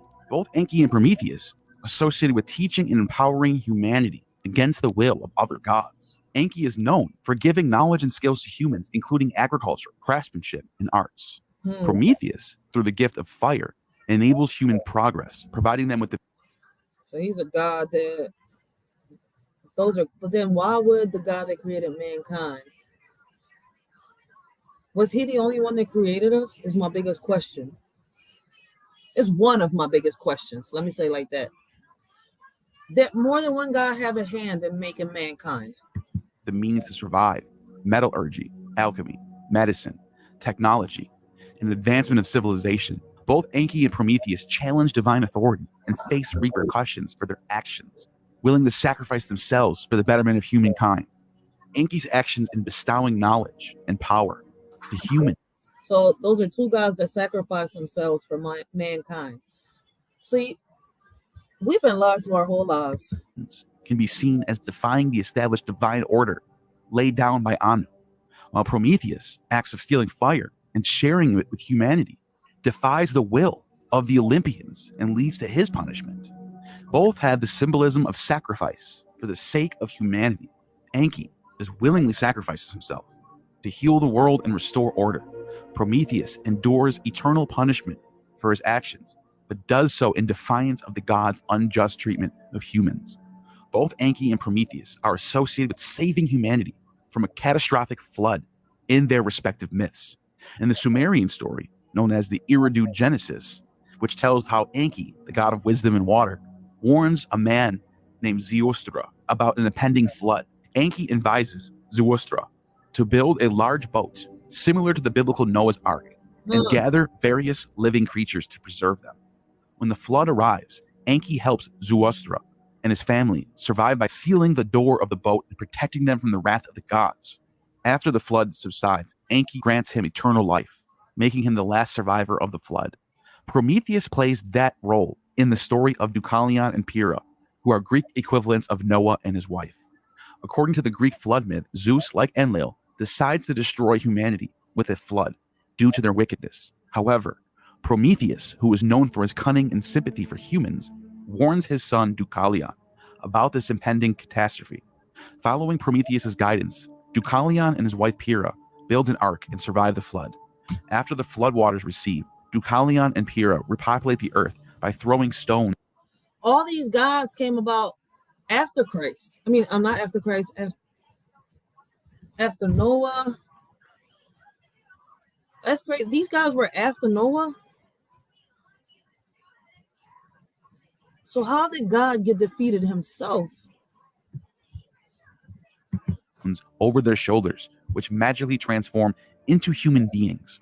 This myth is also reflected in the story of Manu, the first man who survives the flood in Hindu mythology, and all three of these myths predate the story of Noah.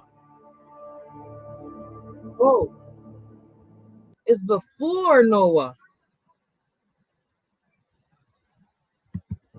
The goddess Ishtar, prominent figure in ancient Mesopotamian mythology, was indeed adopted by different cultures under different names and associations. The Greeks identified Ishtar with their own goddess Aphrodite and referred to her as Venus, while the Egyptians associated her with the goddess Isis. Ishtar was a powerful goddess in Mesopotamian mythology, associated with love, beauty, fertility, and war. When the Greeks encountered the worship of Ishtar during their interactions with the Near East, they found similarities between Ishtar and their own goddess of love and beauty, Aphrodite. The attributes and aspects of Ishtar were thus assimilated into the Greek pantheon, and she came to be known as the morning star, Venus, derived from the Roman counterpart of Aphrodite. Ishtar's associations with love, desire, and femininity were reflected in the characterization of Venus as the goddess of love and beauty in Roman and Greek mythology. The Egyptians encountered the worship of Ishtar during their interactions with Mesopotamia and recognized the same parallels between Ishtar and Isis. Both the goddesses are associated with feminine powers, fertility. For anybody that's confused, this is way before Noah and all of them. The protection of their pantheons. The Egyptians, known for incorporating deities from various cultures into their religious beliefs, assimilated Ishtar's characteristics and worship into their own existing pantheon, identifying her with the goddess Isis. The merging of Ishtar and Isis led to shared attributes and associations regarding fertility, motherhood, and magic. These cross-cultural associations and adoptions of deities often occurred through cultural exchanges, trade, conquest, and cultural diffusion. Different ancient civilizations would encounter and incorporate elements of other mythologies into their own religious beliefs, finding commonalities or aligning existing deities, synchronizing with foreign ones to bridge the gap between cultures and create religious continuity. EVE Online is a vast... Isis, the goddess of magic, fertility, and motherhood. Her story revolves around her husband Osiris, who was murdered by his brother Set out of jealousy. Isis embarks on a quest to find the scattered body parts of Osiris and reassembles them, using her own magical powers to revive him temporarily. Through her love, devotion, and magical prowess, Isis is able to conceive a child with Osiris, named Horus, who goes on to avenge his father's death and become a prominent deity himself. Isis is revered for her role in preserving the life and lineage of Osiris and ensuring his resurrection in the afterlife. In Mesopotamian mythology, the story of Ishtar and her husband Tammuz reflects a cycle of life, death, and rebirth. Like Osiris, Tammuz dies and descends into the underworld, causing Ishtar to mourn his loss and descend into the realm of the dead to rescue him. During her journey, the earth becomes barren and lifeless. Eventually, Ishtar negotiates with the gods of the underworld and successfully brings Tammuz back to life, restoring fertility and vitality. They say the gods of the underworld. So they got the underworld, they got the three heavens. What does Earth lie in? Are we a part of the three? Are we already in heaven? Is a question that I have. And if anything happens, we go to hell. Are we supposed to make the best of it here? That's a good question, because when we die with nothing. Allegedly, our spirits move on, right? To the world. This myth symbolizes the changing seasons and cyclical nature of life and death. Both Isis and Ishtar are associated with saving their husbands from death. Isis actively seeks to resurrect Osiris and ensures the continuation of his legacy through their son Horus. Ishtar's descent into the underworld saves Tammuz, which represents the restoration of life and fertility in the natural world in springtime. And what's crazy is that these gods and goddesses look just like us. Demeter, the grain goddess central to the Eleusinian mysteries, along with Dionysus, is also associated with fertility, agriculture, and the cycles of nature. Like Ishtar and Dumuzi, Demeter is primarily known for her role in ensuring the fertility of the earth, the growth of the crops, and the abundance of the harvest. Oh, so she's what we know as Mother Nature. Ishtar is also associated with the fertility of the land and considered a patroness of agriculture. Both goddesses have associations with motherhood. Demeter is the mother of Persephone, and her grief over Persephone's abduction by Hades is central to the myth of the changing seasons. Ishtar is also associated with motherhood and has been depicted as a nurturing and protective figure. Life, death, and rebirth. Demeter and Ishtar are both connected to the cycles of life, death, and rebirth. Demeter's grief over the loss of her daughter Persephone leads to the barrenness of the earth in the winter, symbolizing the dormant period of plant life. Ishtar's descent into the underworld to rescue her husband Tammuz is a story of planting the seeds into the ground. Each god has a part to do with with Earth. These two, I guess, are what we know as Mother Nature. They both have a role to play: winter, summer, spring, and fall. Right? One has to do with how cold it is. One has to do with how hot it is. Good and evil. That come up as new life. The story of death and rebirth. The old plant that's dying gives up its seeds into the ground. The seeds go into the underworld and rise up again, representing the cyclical nature of life and the changing seasons. Basically, as what we know, what is known in the Bible as the Matrix, and not the Matrix, the movie, as y'all know. If y'all go search it up and research it up in the Bible, they talk about the Matrix, and it's crazy. Like, for those of y'all that be like, "No, you bullshit." No, man, go look it up. Like, if you really sit down and start reading the Bible, it's one interesting book to read. These similarities may reflect broader patterns and themes found in ancient mythologies, where different cultures sought to explain and celebrate the natural world for its cycles through the respective deities. The connections between Demeter and Ishtar may arise from these shared mythological motifs, rather than from direct cultural or historical influence. A recent discovery shows a direct connection between Ishtar and the goddess Venus. In June of 2014, ISIS captured Mosul and seeded its influence across the surrounding area and set out to systematically destroy the archaeological site of the Temple of Ishtar at Nimrud, demolishing the ruins with sledgehammers, bombs, and diggers. Thankfully, though, archaeologists have recently been able to return to the site at Nimrud. Early this year, archaeologists continued work on the Temple of Ishtar, which burned when Nimrud was sacked by an invading army in 612 BCE. Chief among their finds was a fragment of large stone monument that depicts the goddess Ishtar inside an 8-pointed star symbol. Dr. Michael Danty says, "Our greatest find this season was a spectacular fragment from the stone stele that shows the goddess Ishtar inside a star symbol. This is the first unequivocal depiction of the goddess Ishtar Sharat Nefi, a divine aspect of the goddess associated with the rising of the planet Venus, the morning star, to be found in this temple dedicated to her. Dr. Michael Dante, program director of the Iraq Heritage Stabilization Program, an archaeologist at the University of Pennsylvania. The goddess Ishtar and Aphrodite are both represented by this exact 8-pointed star, which is called Lucifer, which shows how influential this goddess is among the ancient world. This is It's called Lucifer? a symbol, practically universal across the entire ancient world. Venus is depicted in Greco-Roman myths as being in love with Adonis, the mythological figure of Tammuz, a Mesopotamian god associated with fertility and vegetation, and the cycle of life and death, has certain similarities with Adonis. Adonis being an adoption of Tammuz by the Greeks and Phoenicians. For the role of Adonis can be seen as an example of cultural influence and assimilation of mythological concepts, both connected to vegetation and seasons. Tammuz is often depicted as the dying and resurrected god, whose death in the winter leads to the withering of vegetation, while his return in the spring brings renewal and fertility. Adonis, similarly, is associated with the cycle of nature and is known for his beauty.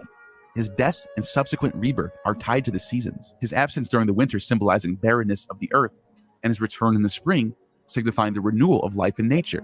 When Adonis dies in a hunting accident, Venus weeps over him, and her tears cause flowers to grow. Mourning and lamentation. Both Tammuz and Adonis are mourned. That's crazy, right? Hold on 1 second. Let me let it play. I was going to say something, but I got to pause By it. their respective goddesses, Venus and Ishtar. In Mesopotamian mythology, Ishtar mourns the death of Tammuz, descending into the underworld to rescue him. But in Greek mythology, Aphrodite mourns the death of Adonis and is depicted in the state of grief. The mourning of these goddesses is linked to the sadness and loss associated with the absence of their loved ones and the impact it has on the natural world. The book of Ezekiel shows how central and widespread this weeping over the dead god was. Ezekiel 8:14 says, "And then he brought me to the entrance of the north gate of the house of the Lord, and I saw women sitting there, weeping for Tammuz." Tammuz and Adonis are often depicted as youthful and beautiful figures. Their beauty is celebrated and contributes to their status as objects of desire. Their association with youthful vitality and attractiveness connects them to themes of love. The similarities in their attributes and roles may have resonated with the Greeks, leading to the assimilation of Tammuz into their pantheon under the guise of Adonis. Bacchus, who is also known as Dionysus, is a deity from Greek mythology associated with the wine, agriculture, growing vines, death, fertility, ecstasy, and the arts. He is the prince and son of Zeus, the king of the gods. Tammuz, on the other hand, is a god from Mesopotamia, associated with fertility, vegetation, cycle of life and death, also a prince and the shepherd god. Both Bacchus and Tammuz are associated with fertility. So basically, all these gods were meant to take care of the world, and a lot of them let themselves go by lust, I guess. I'm not sure. Let's keep. And the abundance of nature. What made them get destroyed is my biggest question. What happened to them? Where did they really go? Bacchus is depicted with vines and grapes, symbolizing the growth and abundance of vineyards. Tammuz is also associated with vegetation and the cycle of fertility, where his death leads to the withering of plants, and rebirth, the regrowing of plants. Bacchus and Tammuz both have aspects of dying and returning to life. Bacchus has a myth called the Bacchae, where he is torn apart by titans, but is resurrected and achieves divine immortality. As mentioned earlier, Tammuz also has his own descent in return from the underworld. Both Bacchus and Tammuz are associated with ecstatic and celebratory rituals. Bacchus is known for his association with revelry, wine, and ecstatic state of his followers, known as the Bacchic frenzy or Dionysian rites. Tammuz is honored through rituals involving mourning and ecstatic celebrations in the ancient Mesopotamian festivals. These similarities between Bacchus and Tammuz reflect broader patterns found in ancient mythologies. Different cultures sought to explain and celebrate the cycles of nature, fertility, and the human experience itself.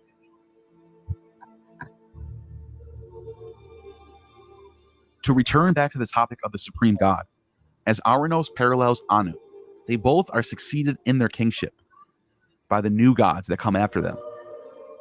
This could signify the ages of time and the inevitable evolution of constant, eternal renewal in nature and progress in society. Eventually, So where does Jamuha come in the picture in this? Marduk becomes the chief god of the Babylonian pantheon, and Saturn, a prominent figure in Roman mythology, both represented by the star Saturn in the sky, or planet Saturn. In Roman mythology, they share similarities in their mythologies, particularly in their roles as powerful deities and their association with kingship. Saturn is the king of Elysium, where all the good souls dwell after death. Both Marduk and Saturn are considered supreme deities in their respective myths. Marduk is the head of the Babylonian pantheon, patron god of the city of Babylon. Saturn, also known as Saturnus in Latin, is one of the major gods of the Roman pantheon and had the biggest temple in Rome, where all... Let me pause this right here real quick. I want to do this real quick because I don't want to get no straight. So give me 1 second, guys. Let me put a poem in here. I am pausing it. Let me share the screen with y'all once more.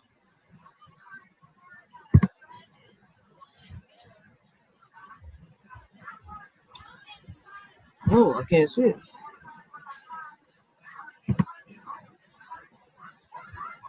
Here we go. I apologize. So let me play this poem real quick. Who are we? We're so ignorant to the facts. There's no loyalty left in this world. Don't need no new friends. Alone, looking at the mirror, asking, where's the loyalty, the respect, the moral in life? Who are we that we think that we can judge? Look around. If war came, we dropped like flies. That's how divided we are. Bullets fly in the air like the 4th of July. Now who we hitting? The babies crying, the adults running, while the kids dying? Now we got caskets no bigger than 3 feet lying underground. Heaven's playground getting full. God getting furious. No one notices. So much hate, not enough love given. No one will realize until it's them life shatters. We divided to the point we can't tell who is who, believing in an illusion that will destroy us all. We say we honor and respect our ancestors. Yet they gotta be rolling in circles in their grave. We should be ashamed. Instead, we're ignorant to the facts. Freedom is the only treasure that can't be bought with gold. In order to love someone else, you have to learn how to love yourself. We lost so many kings and queens to social media. Now it's a few left that can raise our young, right? So many people complaining. So many solutions underneath their nose. Yet they decide to give a blind eye. Who are we to judge? Can't we just come together? Y'all say the white man racist. So why can't we put our pride to the side and stop killing each other? You forget the youth watching? Let me take a step back. I forgot we live in a world that think celebrities need to raise our kids. Forgetting that it takes a village to raise our kids. The world is divided. Our kids are going missing or molested. Yet, that can't even bring us together. Maybe I'm tripping, but the solution is us. So many are ignorant to the fact. People are woke. They just don't care. So once again, who are we? What you're given, that's how we live it. Don't be mad at the system, it's simply how we've existed. I hear a lot of people talking like they politicians and choose to be an accountant because it's safe in the business. Not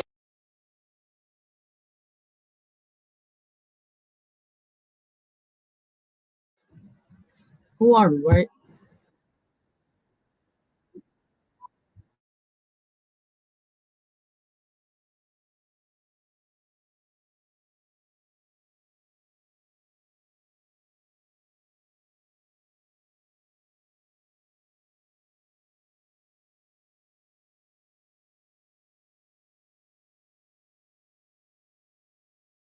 All right. Let's get back on topic. I apologize for that. I'm just trying to find different ways where I won't get struck or copyrighted. Thank you, guys. The riches and money was located as the central bank of Rome. Funny ads. Marduk is credited with creating the world and establishing the order of the universe. He is depicted as a royal, heroic figure, embodying qualities of the divine king, while Saturn in Roman mythology is associated with the Golden Age, a mythical period of peace and prosperity, ruled by a virtuous king. He is also believed to have introduced agriculture and civilization to humanity. Both Marduk and Saturn are depicted as these particular powerful deities. Marduk's most famous myth is the Enuma Elish, the Babylonian creation epic, in which he defeats the primordial goddess Tiamat, establishes his supremacy over the gods, while Saturn overthrows his father Uranos, personification of the heaven, to become the ruler of the cosmos. Both Marduk and Saturn have associations with time and chronology.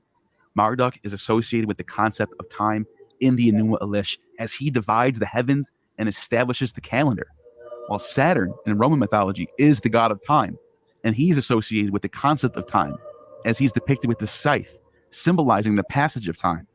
The parallels may arise from these shared themes and archetypes, as they're both identified with the same central location in the sky, being the planet Saturn.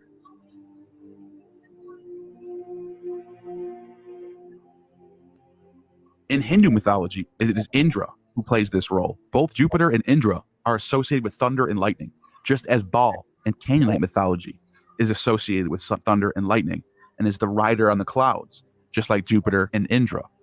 And all three of these gods succeed a god that came before them.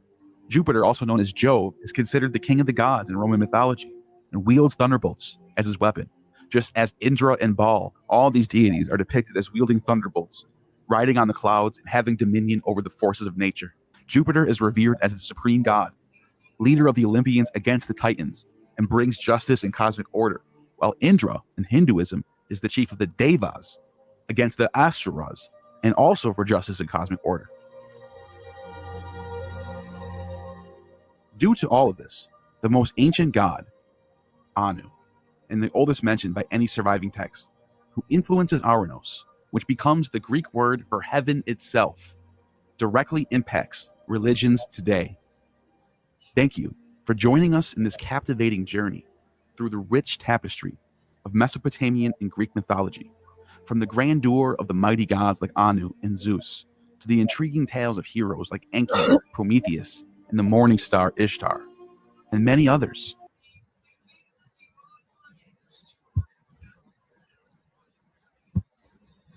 All right, so by watching this, right,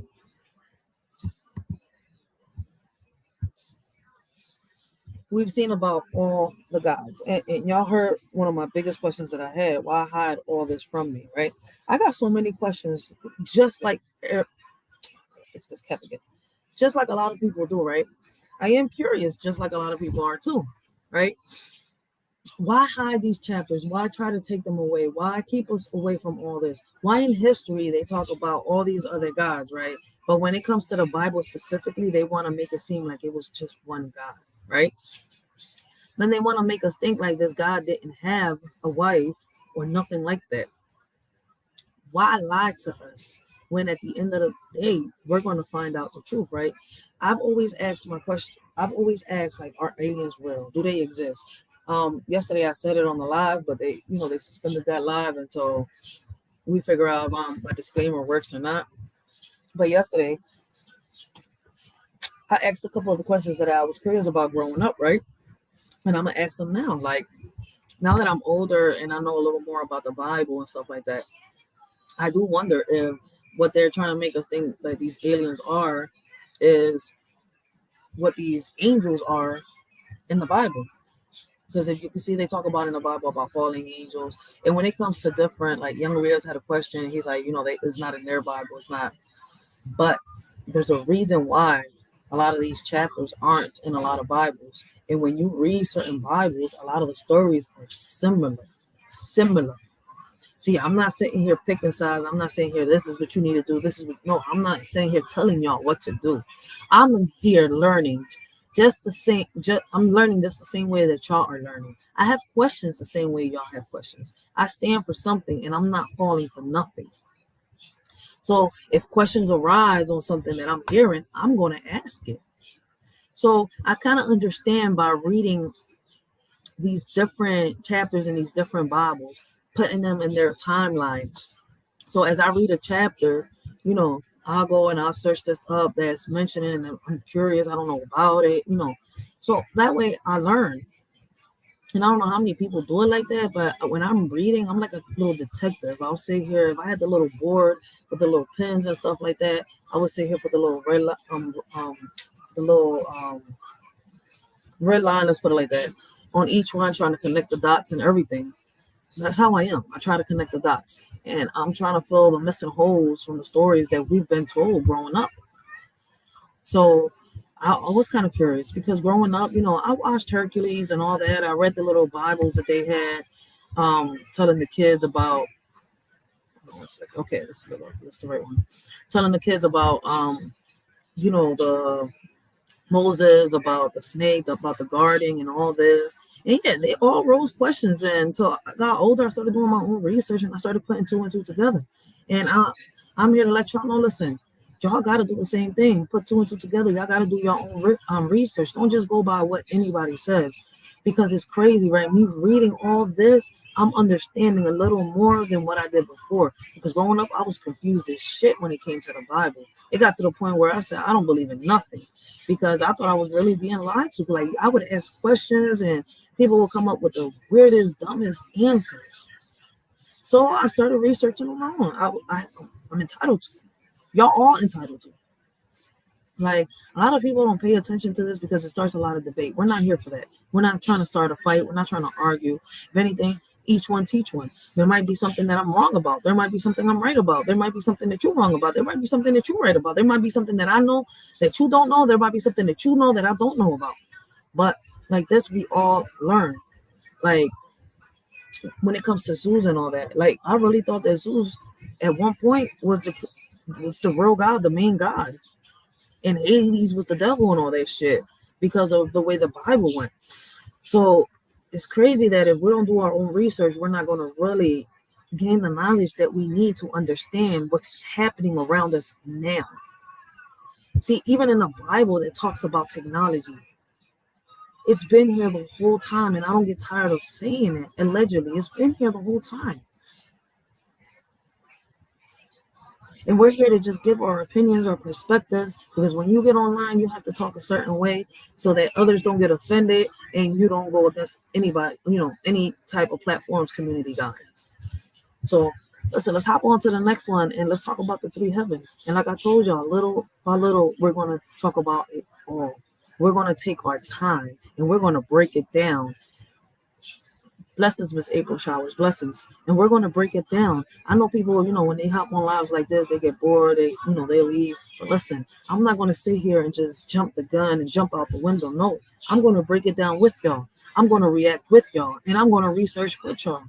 We all got our opinions. So like I said, right now, I feel as though, and this is the reason why I'm doing these lives, I feel as though that what's going on right now is nothing more than just a distraction. It's something happening, but we're not going to know unless we sit here and we figure it out ourselves, because they're not going to directly tell us. They're going to tell us by throwing out clues, by throwing out hints. And then a lot of people, think that they're detectives, but they're not. And when we do podcasts like this, it's good for people to talk. It's good for people to interact. Like, it's crazy that a lot of, channels here on YouTube have gotten into the point where people are scared to hop on podcasts and speak their mind. Don't be ashamed. Listen, I told y'all, and I'm going to always tell y'all, I'm not ashamed.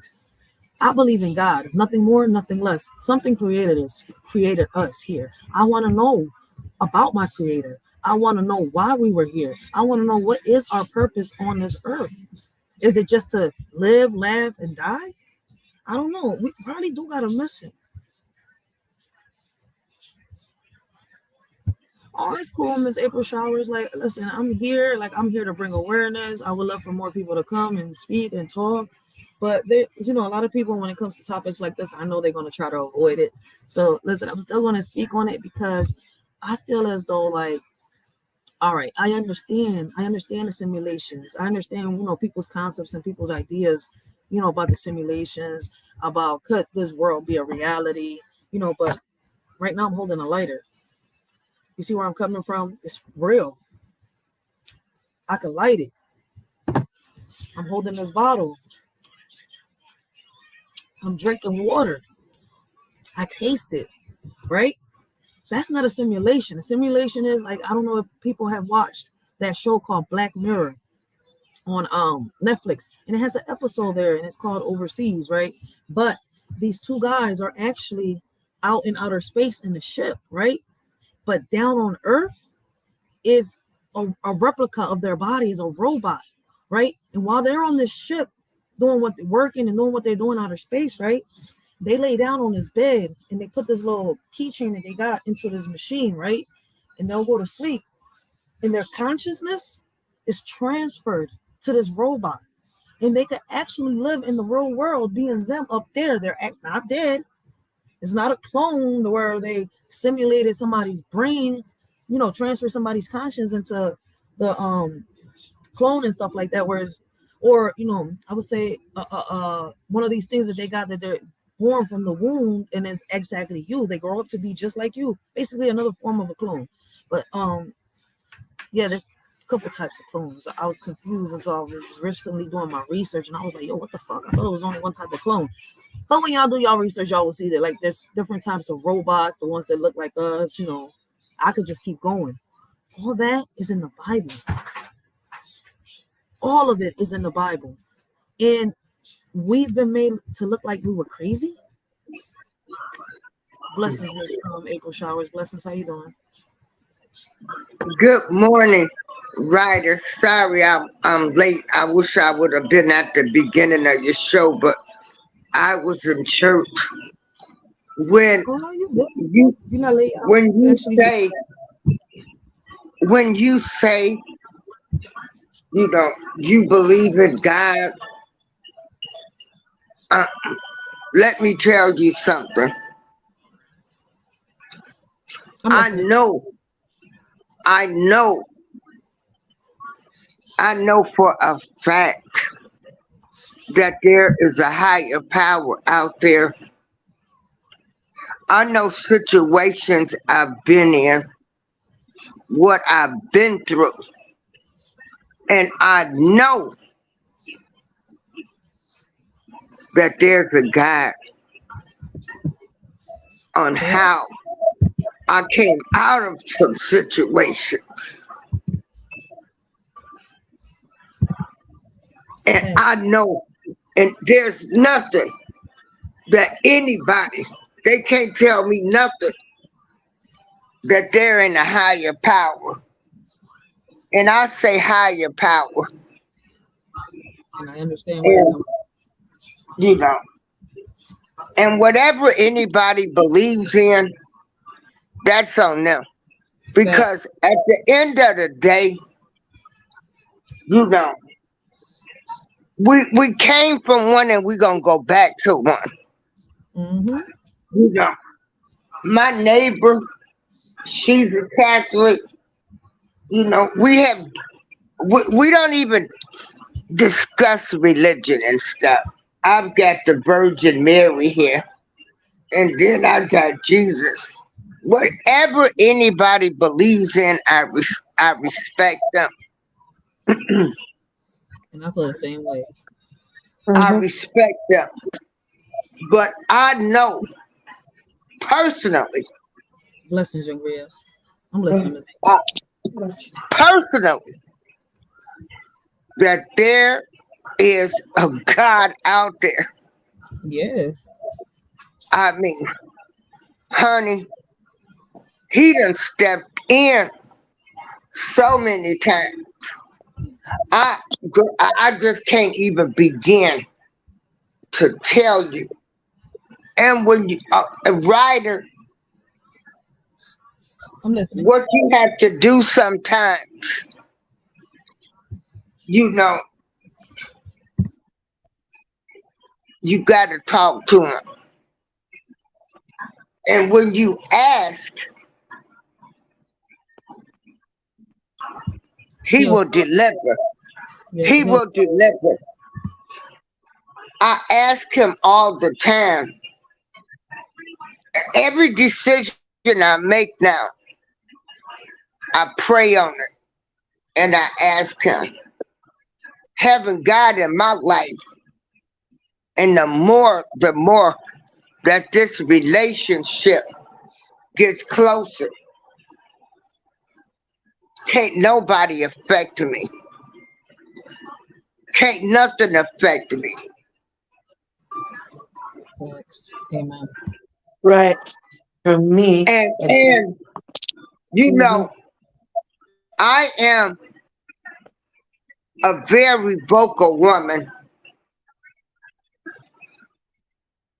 I speak my mind. I speak on things I see. But I realize everybody don't see what I see. Now maybe that came with wisdom. So I'm learning to keep my mouth shut. You Yeah, know, not everybody sees. I'm learning that. Just keep my mouth shut. Even in these YouTube streets and everything. Um, but when you start reading that Bible, I've had every religion is in our family. Jehovah, Muslim, and everything. At the end of the day, all you gotta do is just do the right thing. I say the same thing. And they're all telling you the same thing in their way. You know, in their way. Facts. yep. Go ahead, young Riaz. I'm sorry.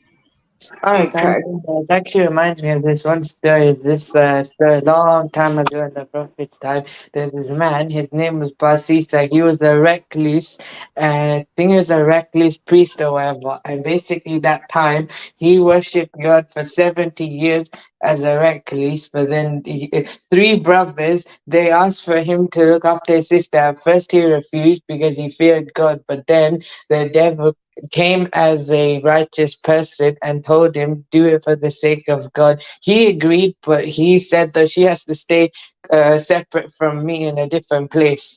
And afterwards, over time, slowly, he started to get tempted, and afterwards, he committed zina or like fornication. Afterwards, so the moment, temptation got closer, and afterwards, he found what he did. He killed both the child and the lady, and afterwards, though, the devil eventually, the brothers asked what happened to the sister, and he actually lied to cover his sin. But then afterwards, what happened to him was the brothers found out the truth. They took him. They took him to the king, and he actually he asked for that person to help him, and then he said, "Though I'll help you if you make prostration." And after when he prostrated, basically the devil revealed himself, and he tricked him. And afterwards, though, he died. He was executed. And afterwards, though, he spent most his life thinking he was worshiping God when he wasn't. So the point was, he thought he could reach God alone, but he can't, because it's not possible. Because if we do it alone, we are alone with our thoughts, and it's much easier to tempt us. You got an interesting point of putting it. Yeah, you're right though, because you interesting way of putting it. But you're right. I understand where you're coming from. Yes, we all listen. Miss April is right. Everybody's got their own way of thinking, and she's not wrong about that. Like she's wise behind her years for a reason. But I've always said it. Listen, we all fight our demons in the same hell in our own ways. Like, we don't all got the same opinion. We don't all got the same way of thinking at all. But a lot of us might have something in common, like our mission, a goal. Like, I don't know if I'm explaining myself right. And Miss April was right on a lot of the stuff that she was saying. And that's why I was showing the videos. That's why I did the live that Miss April dropped. Oh snap! That's why I was showing the videos that I was showing earlier to, like, I'm not sitting here to change nobody's mind. I'm not sitting here to judge. Like, we're all, we all got our own opinions, but I don't want to have our kids going around thinking, look, listen, aliens are real or this is real. No, let's speak with them with the truth. There's a lot of stuff that's been hidden from us. There's a lot of texts from the books, a lot of chapters from the Bibles that have been hidden from us. And when we sit here and we do our research, we read, like I was saying earlier, if I'll sit here and, like, for example, read a book, right, that has to do a chapter in the Bible, and it's sitting here and it's telling me something, I'm going to go research it, and it's going to lead me to something else. And I'm not scared of doing my research and speaking on it and asking questions, because I stand for something and I fall for nothing. I don't have a religion, because all these religions have tried to convert me all at once. But I believe in God. I'm here for a reason. Somebody created us. Somebody created this earth. Like, there's people right now stuck in the idea of, is the earth real? Like, are we living in a simulation? Or, like, is Resident Evil here? We're going to get to that point. Yeah, it's in the Bible. Everything that everybody's thinking about is in the Bible, especially on the missing chapters, like the book of Enoch and other chapters that are missing in the Bibles. Same thing with but actually you have a point though. Yes, I agree with you. And plus though, just because we can't see it though, don't mean it exists. It exists, but we're spiritually, our eyes are not made to see these things. You can feel it, but deep down inside though, just because something that you can't see doesn't mean it's not real. It's real, but we can't see it. And there's a lot of people out here that have experienced things, like Miss April. She's way older than us. Like, she has experienced things that we have not experienced. So at the end of the day, like me, I could be nothing more than just respectful and listen and, do my own research on what she's saying. I can't sit here and say, oh, Miss April, you a liar. I can't believe it. I can't just dog her down like that, because at the end of the day, one, I don't know her. So I could only just go by what she's saying. So respectfully, just do my research instead of bringing her down. Yeah, exactly. I want to say something, Ryder. Yes, ma'am. What you can do, this is how I learned about the Bible. Because the Bible, no matter where it came from, these stories are in the Bible. But when that we're living today, okay, when you have like a scripture or something you want to know, they've got this thing called Bible tubes. You can put in the scripture, and then you'll get a lot of interpretations of that scripture. And I like that. Some people break it down further. Yep. And so that's what I would suggest. Oh no, I learned about it. I have it. So yeah, just put in Bible tubes, and they break it down even further. They give you links. That's how I come across a lot of these links. They give you so many links, and you can just search up and keep going and keep going. And I'm saying, I'm like, that's why I said, I was like, it's so much that we don't know about. This goes deeper and deeper. It's a whole. They twisted these stories up. They lied to us that it's to the point where we have to do our research. We have to be the detectives. We have to pull out the little, the little whiteboard on the wall, take out the little line, put the little pins in there. Okay, this happened here. Okay, so this is now the order it goes. Because the Bible is either way, like I tell everybody, it's not a lie. It's a puzzle. It's a puzzle. You have to decode it, because people go by just reading. A lot of people I've noticed are stuck on just the book of Genesis. And I'm saying I had to break the book of Genesis down, and I learned about the 3 Eves. I'm like, whoa, I had to break it down. I thought it was one woman in the beginning, but I was confused. I'm like, I thought she was dying and coming back.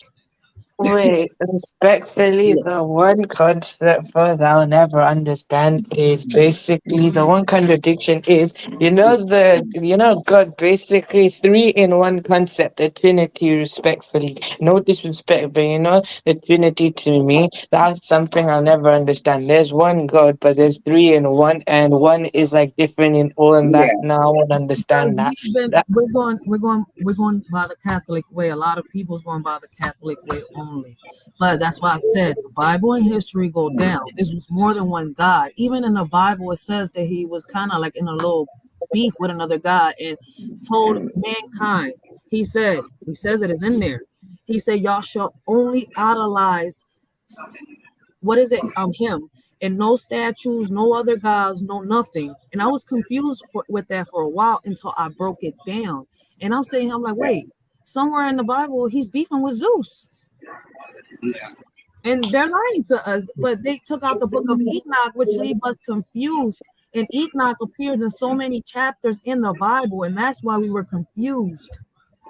So you have to find missing chapters. You have to, even the Quran is a part of all this. People want to separate because of the culture. No, there's certain parts of the Quran that will make you understand the Bible, whether people Yes, like it or correct.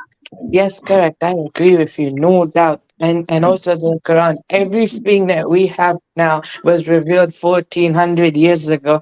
But the metaphors, the way they spoke, the way it was spoken in the form of poetry is something that we won't understand in a way. And we have to pretty much, like since in its original language, you have to learn that language, but at the same time, you have to get the English, you have to get translated in your language, and you have to break it down side by side to understand the true understanding of the I don't message. speak that much on the Quran, but like I've gotten it translated little by little to me, and that's why I've gotten to the conclusion that I've gotten. And people was like, "Oh no, but it's different." I understand where y'all coming from, but if y'all read it, and the parts that have been broken down to me are no different from the Bible.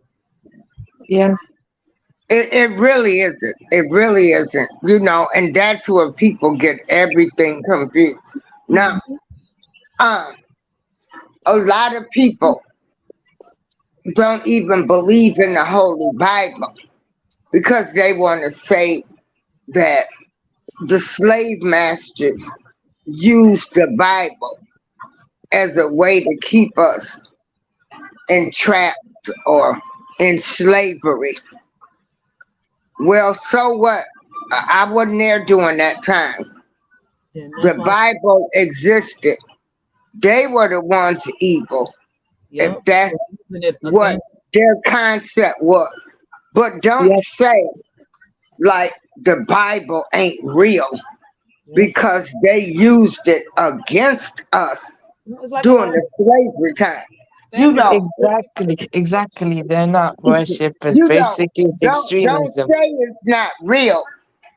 facts. Say they used it for an evil way, but don't try to tell me that, oh, the slave masters, they used the Holy Bible.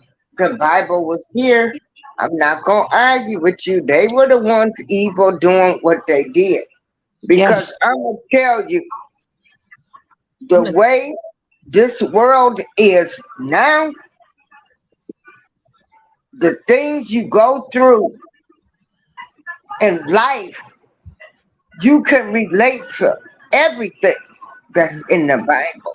but you have to Yeah. break. They tell you about families being destroyed.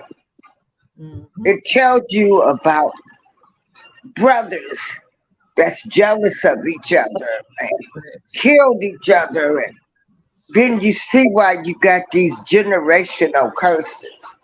I mean, everything Curses that if you that could, we have lived, writer, it's in that book. and we could really actually break if we unite.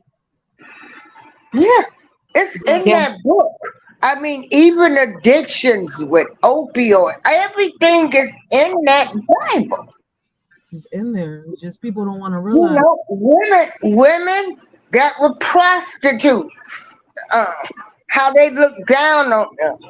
All the woman wanted to do, she went and touched Jesus' hem of his skirt and said, Please help me to change my ways. So It's all in there. when you know everything that we're living now is in that Bible, and this Bible has existed for God knows too long, for how long, but they're wonderful and they're beautiful stories. I tell people they are stories, and everything's in there. Everything that you're dealing with, from lack of faith, uh, trusting in Him, giving it to Him. It's in that Bible.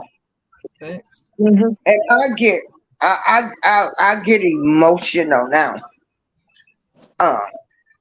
because I think about how far He has brought me, being a 2-time cancer survivor. And I know God didn't leave me here to be arguing with folks. Ryder, I'm going to tell you what your mission is, and I'm going to help you. You have to start being that vocal piece for the school district and what you're dealing with your son. That is your mission. I see it. Yeah, I'm just trying to save my son first. And so I need you to save your son. And whatever you need me to do, if you need me to write some letters, I will write letters. I made a live. I was talking about, starting to do meetings in the small communities, but in the school board, I want to see, how many people want to stand up and stuff like that. So, because you can't be a leader. I'm gonna tell you this, Ryder. You might have to do it alone. A lot of people are talk and no action. So I don't want you to get your hopes up high when all of these people say they're gonna join you. Now I'm not saying it's gonna happen and stuff that they won't, but I'm telling you, pay for a positive cause, and I've seen how they back down on more. And I'm not gonna say this of more, more serious causes than what's going on right now. And I'm not saying the kids are not serious. What I'm saying more like people. Honey, the kids are serious now. We've got to take back our kids. They're the number one. They're the main target. But everybody see. They're targeting them. They're targeting our children. So don't say that. But when I talk from a realistic point of view of what I've been through, the different organizations. And so you might have to stand alone in your fight. But don't depend on nobody but you. That's why I'm doing it like this. It's just I've been a little stuck, like I said before. Listen, everything is just piling up on me, and it's like to the point I gotta not just fight depression. I gotta fight the world. So I'm not just fighting depression, and then I'm antisocial to top it off. I have to find ways to go around people without having panic attacks, because my panic attacks come from the crowds, from everybody, then it feels like this pressure on you. It's kind of crazy to explain. So it's kind of like I have to learn, because at the end of the day, if I'm down, how do I get it? I have to learn. There's nothing wrong with depression. I suffer from depression. I have bouts of depression. Just go to the doctor, talk to them. If you don't want to take medicine, meditate. There's all kind of ways, to beat that. And then I understand now, but people don't want to be in crowds. We live in fear because of the way the people of the world is acting right now. And for me, it's not fear. For Yeah, me, for I'm already me, the humble, and it unhealthy. took me so long to learn how to be humble. I don't know if anybody understands that. It's like I sometimes my anger does get the best of me, and I'm not going to sit here and lie. Like in certain Yeah, big crowds, it's like hard for me to hold my mouth, and that's why that's what a lot of people love for me. But what has gotten me in trouble? Like I don't know if you understand me. Like I know my mouth can get out there. girl, I get you. I get I you. get you though. I get you though. Yeah, It took I, me a I while to get you. actually become social though. And if a person truly, truly loves you, they'll get past your angry. They're gonna find the good parts in you. You know. Yeah, she gets angry and goes off at the mouth. I know. Okay, and so what? She's trying to be vocal about her son, about the school board. You got to get past all of that. Yep, People, I'm learning. we are human. Um, we expect a certain type of. But my first We, test. we put expectations on people that they can't meet, and Mm-hmm. so we have to stop doing that too. I know I have to. Yeah. You know, I'm 61 and I'm still learning. Hey, son, how you doing? Yes, my daughter. Yeah. Oh, hey, daughter. Oh, Oh, So, she's beautiful. Look at her. She's cute. she's just nice and everything. mashallah. She got Now, you're in New York. no, I'm in Philly. Oh, you in Philly. I'm Oh, in okay. HP, North What's Philly. H? Oh, What's I'm H? in North Philly. I'm just put North Philly. Oh, okay.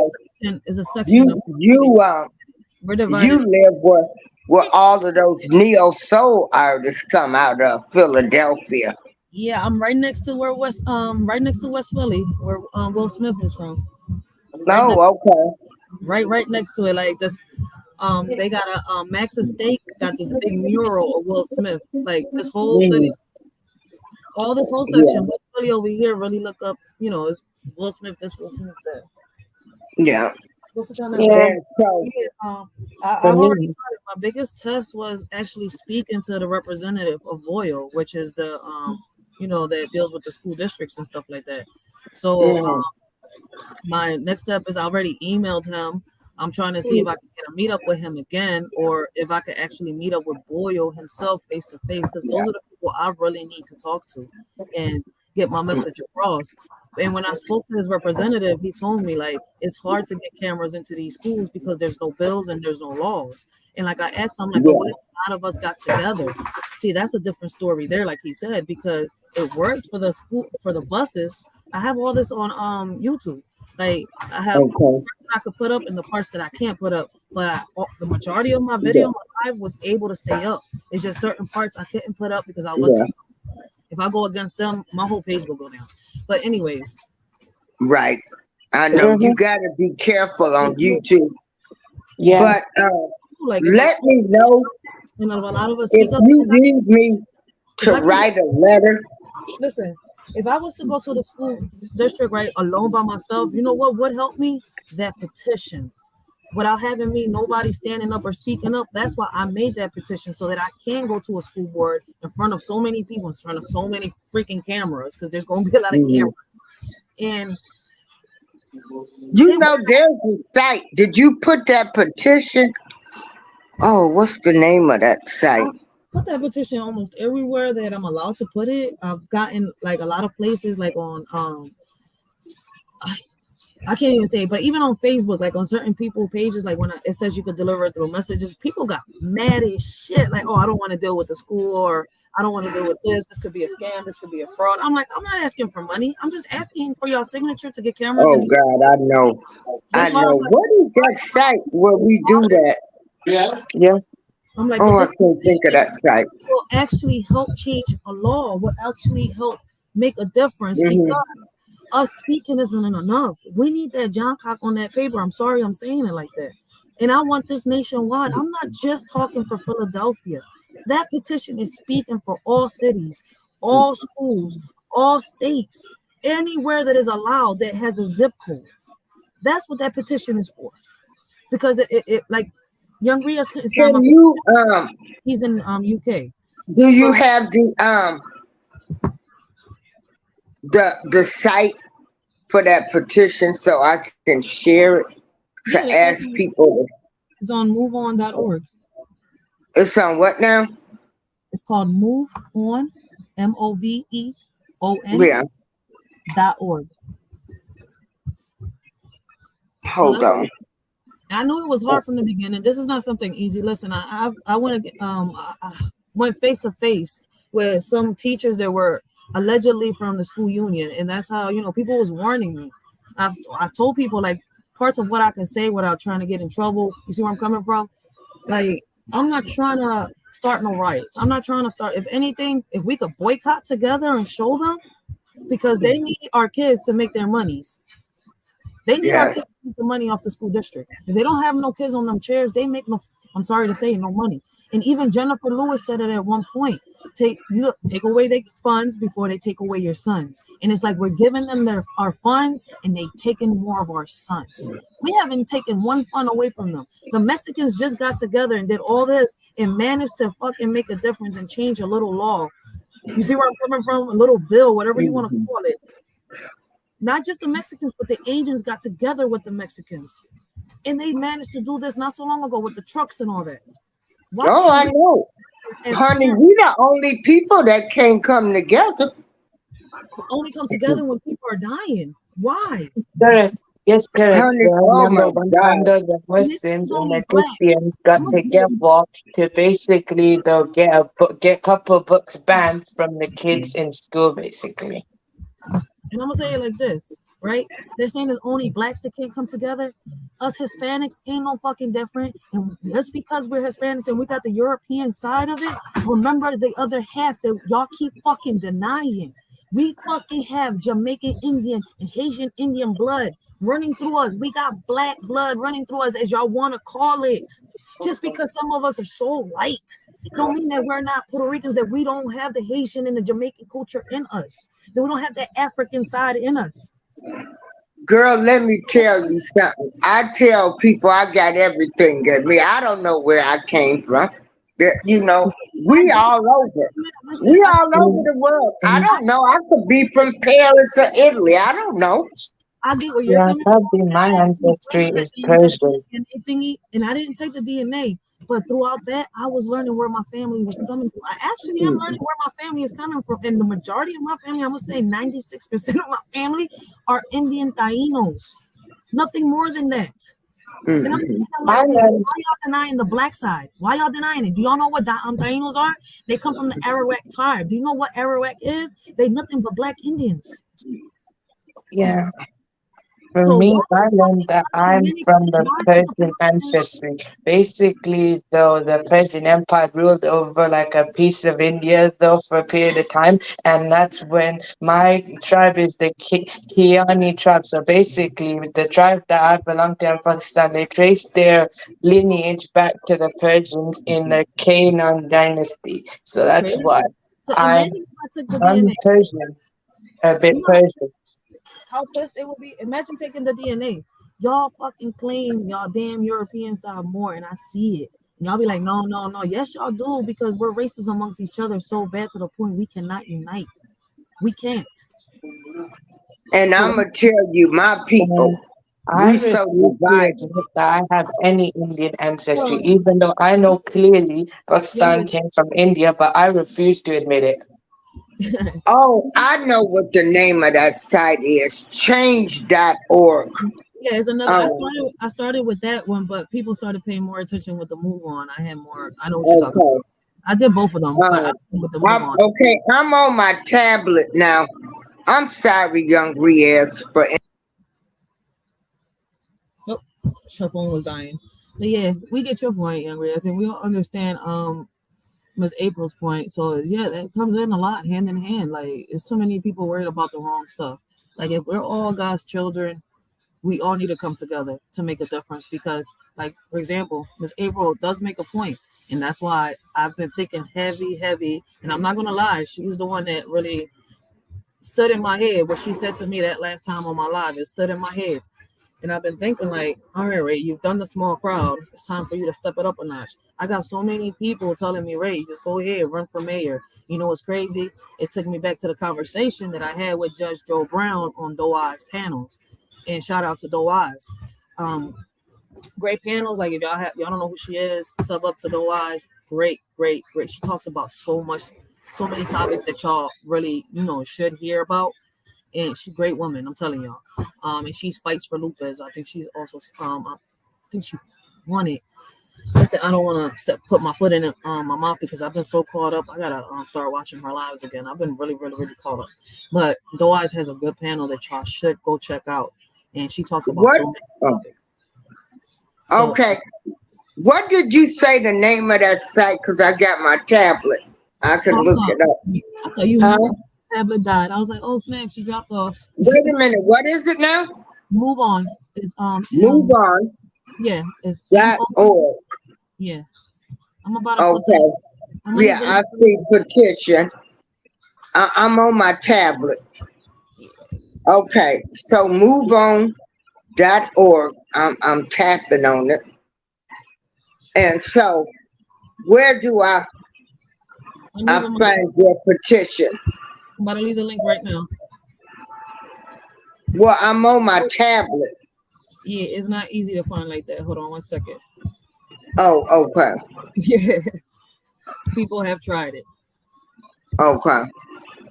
It's not that easy. And I'm sorry, Briaz, for interrupting you. I'm just a little, y'all got to work with me. I pulled up my tablet. I see it. Power. The link people is in the chat right there. Oh, okay. So wait a minute. Let me go to my tab. Let me go back to YouTube on my tablet. Yeah, I talk to myself when I'm doing stuff. I done got a little older now, and I'm on 15 pills 3 times a day. Anybody that's curious, this is what Miss April asked me for. Okay. Y'all can do the same thing.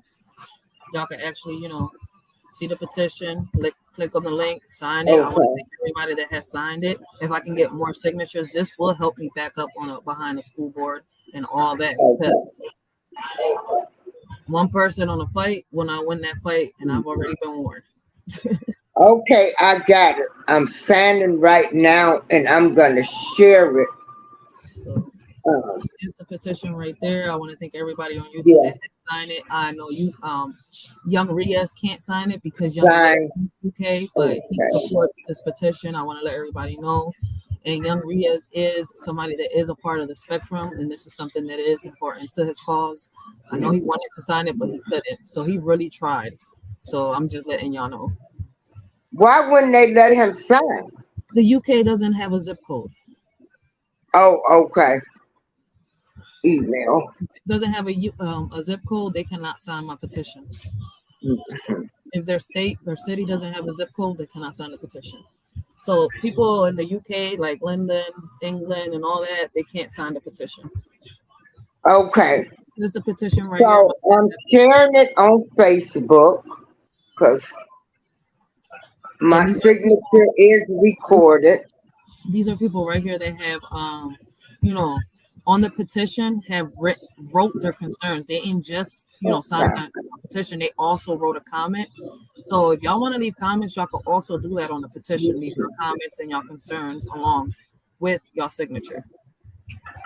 So y'all can also do that, and it also does help the petition. Y'all comments down below, like somebody right here wrote, let me see, bullying has got to stop. Too many kids are killing themselves because of it. Because of it, and a lot of kids getting hurt. Not to mention the mental and emotional toll it takes on kids and affects them on the rest of their lives. Somebody else put, incidents have happened in my daughter's autism support classroom. Cameras in all classrooms are definitely going to help come in handy. Somebody says, I support you. Parents need to get together and fight for our kids. You're doing the right thing. Keep fighting. Don't give up. Please make some change to keep our something safe. This is truly important to have. There's more. So we should encourage one another to and support each other, especially when it comes to our kids. Let's help. Okay, yeah, let's help her make a difference. And somebody put, I have a cousin with Down syndrome, and I know that most people that tend to special needs treat them nasty, especially when no one is looking. These people need to be in jail or treated the same way they have treated kids with special needs, giving them a taste of their own medicine. And that's why, and yeah, there's more. I came up with this petition, like I said, and it's not for revenge. It's not none of that. But if our kids that are in the spectrum have to sit here and serve time, what happens to the bully? What happens to the person that instigated the incident? What happens to the person that starts the incident? Because not everybody starts something and finishes it. It ends up somebody starting something, and the person that they're picking on ends up standing up for themselves and finishing the situation. And that so happened to have been my son's situation. And it's messed up to say that it was him against a girl, but he tried to avoid the girl. He tried to ask for help. But they didn't listen. They didn't pay attention. This teacher did not do her job the way she was supposed to do her job. And my son ended up in a situation where he almost took his life. And in the same breath, almost had to do 25 years behind bars because he defended himself against a student. And then a teacher decided to sit here and put her hands on him instead of calling STS, which was the people that were there to deal with his situation. So she messed up.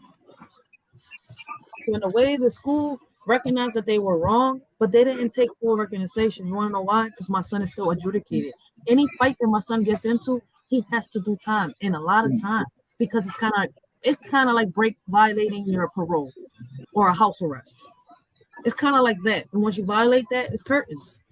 So right now he's in that predicament. Any mess up, he goes in. He has to attend school without missing school for any reason. And look at the situation we're in now. So yeah, I'm in a little pickle, trying to save him. And then you got family that says I'm gonna do this and do that, but what do family really do? They step in for a second, but do they really make it better? Well, that's why I'm telling you the realistic part is you might have to stand alone. Yeah, okay, like that. So but you I'm also know, realistic, and like the petition comes a long way with me standing alone. Because I've already spoken to the people there. I've spoken to the head honchos. Like I was on a YouTube live speaking to him. Like there's nobody above this guy and there's nobody under this guy except for Boyle. This is Boyle's right hand, right there. Everything that Boyle, him and Boyle got to go through it together. So basically, they make the decisions together, kind of.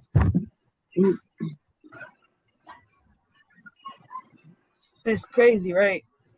I was close. I'm close. My voice got heard. I'm there. It's just now it's up to me what my next step is going to be, and it's not an easy decision because of everything that's going on at the same time too. And that's why I want people to understand I'm not giving up. I'm not quitting. I also got a life that I have to sit here and figure out what I got to do with my son too in the process because of a mistake that the school did. Even though he had parts because of his actions, but at the end of the day, did the school make it any easier? They didn't do their job. Okay, I signed your petition, and they want you to go with other ones. I've been alone throughout this whole time. Like even when you see it, when I spoke on this little meeting, you would have thought that more parents that had problems, they raised their hands, they knew they had problems with their kids in school, would stand up. Only one parent stood up, but she couldn't speak up. She had to be anonymous because she was not just a social worker, she worked for the school. And her child got raped in the school. And I'm saying, like, you're put in a hell of a pickle. Your situation is worse than mine. You need to really speak up more than me. But I'm not going to quit. So at the end of the day, it's like I was her voice. For that moment, I was her voice because I was able to speak about her situation for 1 second, but without putting her son out there and her. It's crazy. Okay, so now I need to find your petition. Let me go back to this again and put it in my community wall so they can sign it. But that's your calling. Oh, I know it is 'cause when I notice it That's here, your calling. people pay a lot of attention when I speak about the schools and I speak about the teachers and everything. And I'm very neutral about it. Like you can't be Happy. one way. You got to look at both sides.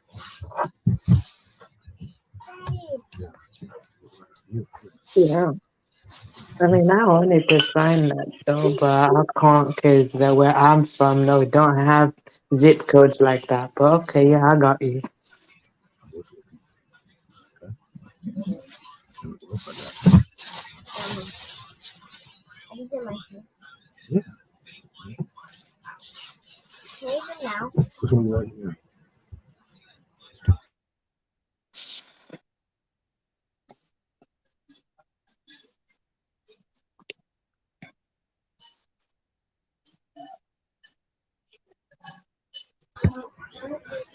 But yeah, these are important topics, and like I said, I'm gonna be doing more of these little meetings, the community meetings and stuff like that, when we speak about the schools and much more. And I am looking up to see when I'm gonna be able to do the school board meeting. I think the next ones are going to be Zoom meetings, so I'm gonna see how I attend those and what I gotta do to attend them. Because I was looking them up, and I think here in Philly, the next ones are going to be Zoom meetings for some reason. So yeah, that's what a shorty's working on.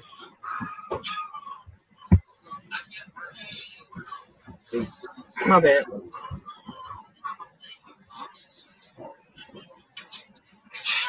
Okay, young Rios. But yeah, And that's basically why I'm doing these lives because at the end, go ahead, We, my bad, young Rios. Or who? no, it's all right. I'm listening. Don't worry. That was young Rios or that was Miss April? Oh, I know we on a delay too. The more people you have, you be on a delay. And I'm sorry for interrupting you, young Riaz. no, you good. Sorry. No, it's okay, Miss April. I understand. No problem. If you have a lot to say, it's better to just let you finish. And then when it's my turn, I will wait for my turn. That's how it is. All right. Okay. So I signed the petition. I Thank you. shared it, and I need you to go to those Zoom meetings and make your presence be known.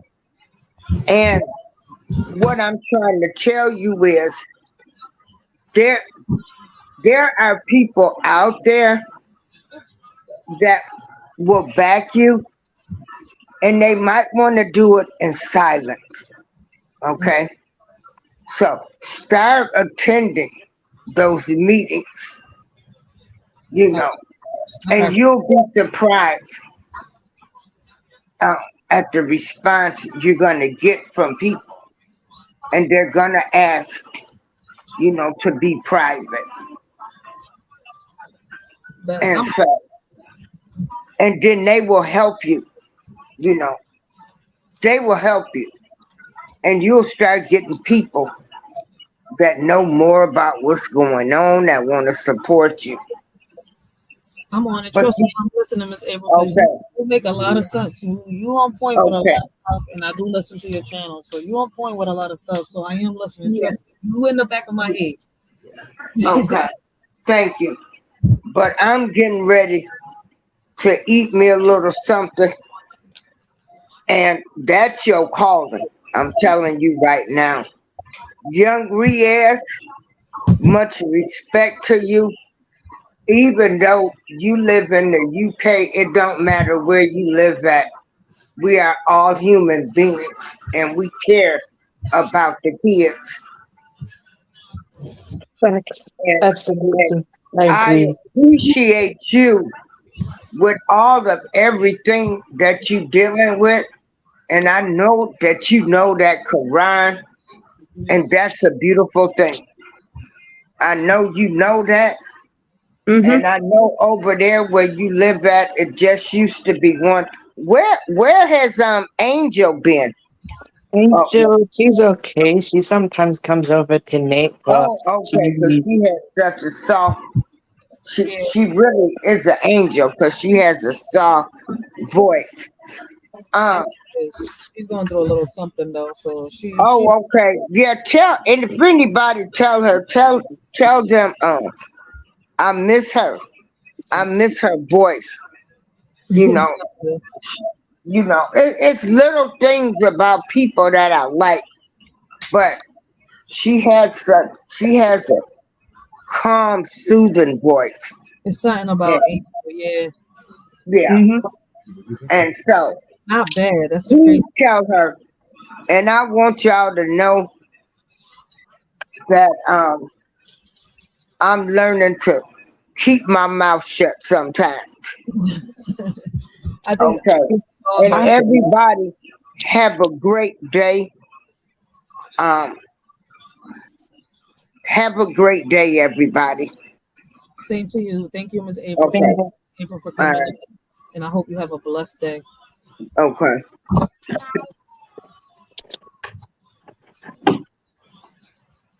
But yeah, she's on point with a lot of stuff, and I'm gonna listen. I'm gonna do these little school board meetings and stuff.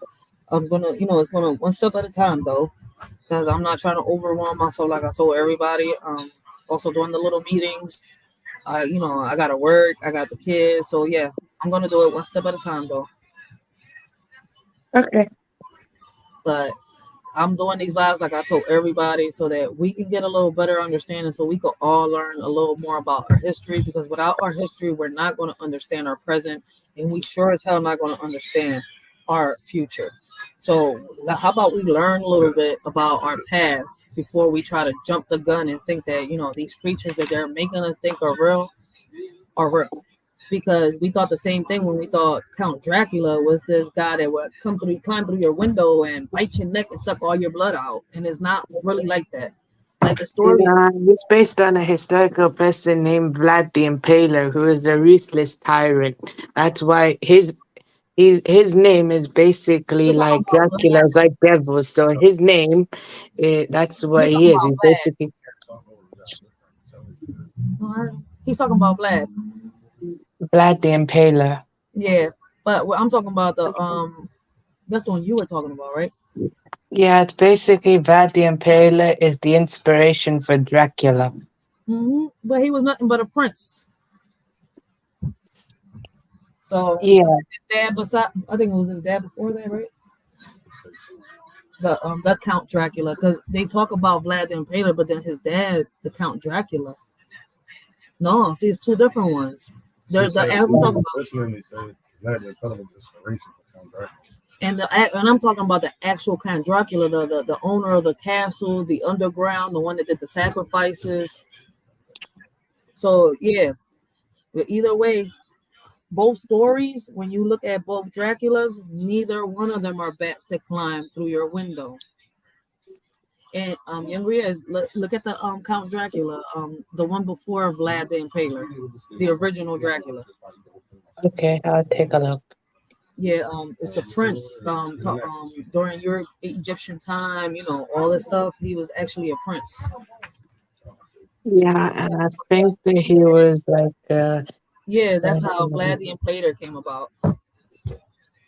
So that's okay. why I bring, that's why I talk about things like that. So many things that we really don't know about. And instead of saying, oh, this is not true, some of us really do need to do our research about that. But once again, me personally, I don't think there's aliens out here. I think that what y'all see as aliens to me was what they consider the angels in the Bible. What y'all see as dinosaurs are the dragons from the Bibles. Like there's only but certain animals that were in the ark. If you wanna like even on the video earlier when I was showing it, it showed like it wasn't all these animals that they have us thinking about. I could just keep on down the line. Like when they talk about the princesses, the goddess and the goddesses, like it could be true. Like they made us think that God didn't have a wife. But if you look at the book of Enoch, the man that appears throughout all these chapters in the Bible, he talks about sitting next to God and his wife. So why do y'all want to like eliminate the existence of there being a goddess? So I see why so many people are confused when it comes to, is this world real? Do we live in reality? Is God real? Like, do aliens exist? Do zombies exist? Do all this? It's like, I get it. But if you want to go by logic, just follow the truth. Just connect the dots. 2 plus 2 is what? 4, right? 2 and 2 is 4. So it's all about us re-educating and doing our research instead of following a trend or going by lies or going by what he said or she said.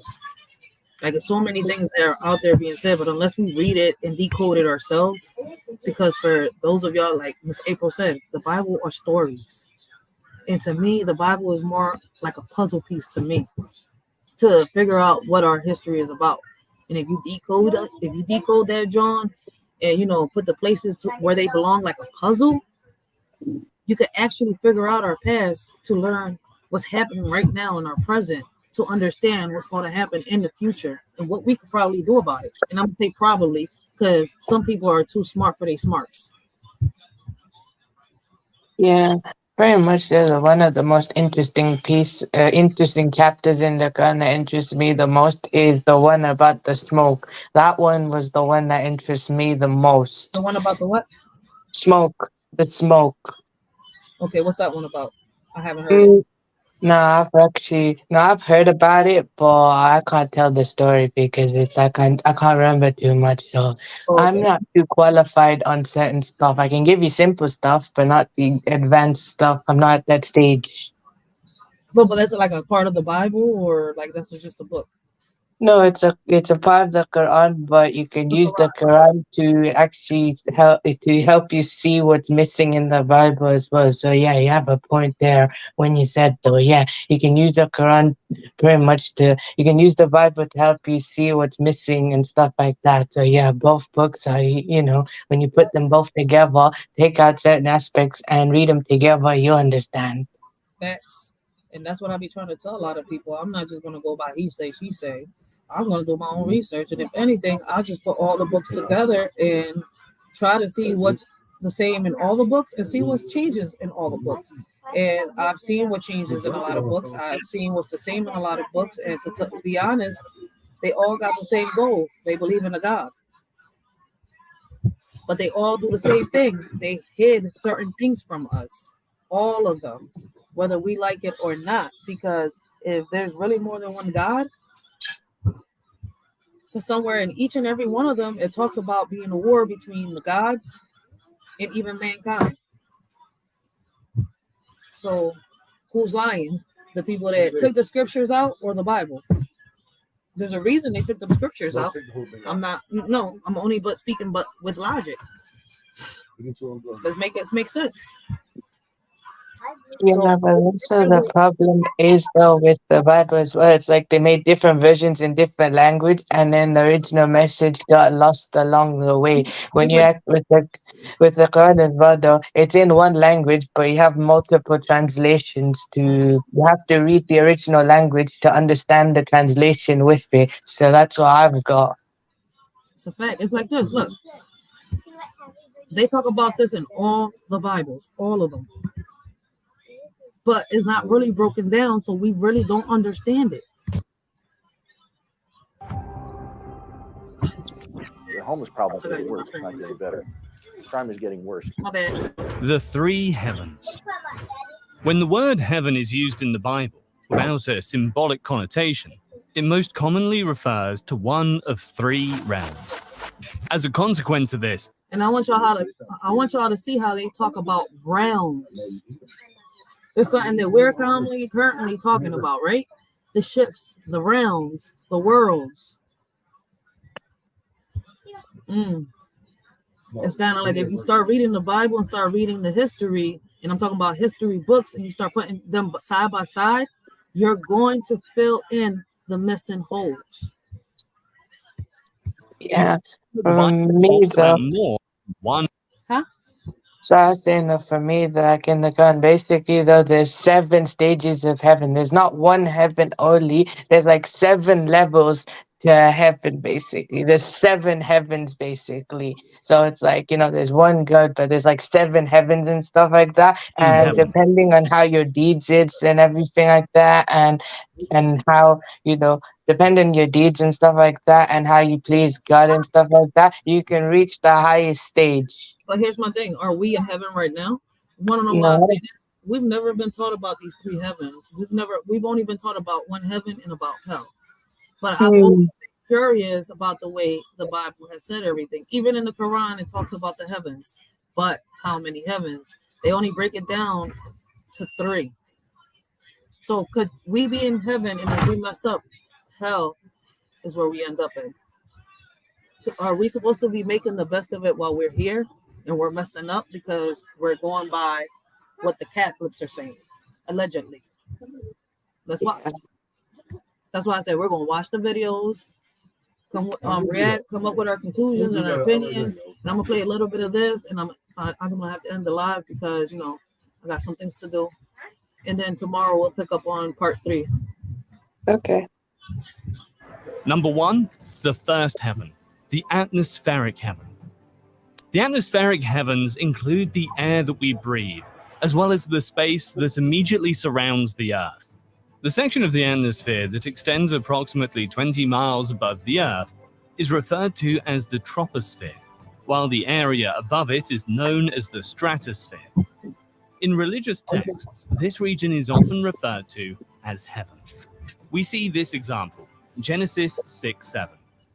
And Jehovah said, I will destroy man whom I have created, from the face of the ground, both man and beast, and creeping things, and birds of the heavens, for it repenteth me that I have made them. The Greek word for air is oranos, which is also used to mean heaven. In other contexts, both man and beast, and creeping things, and birds of the heavens, for it repenteth me that I have made them.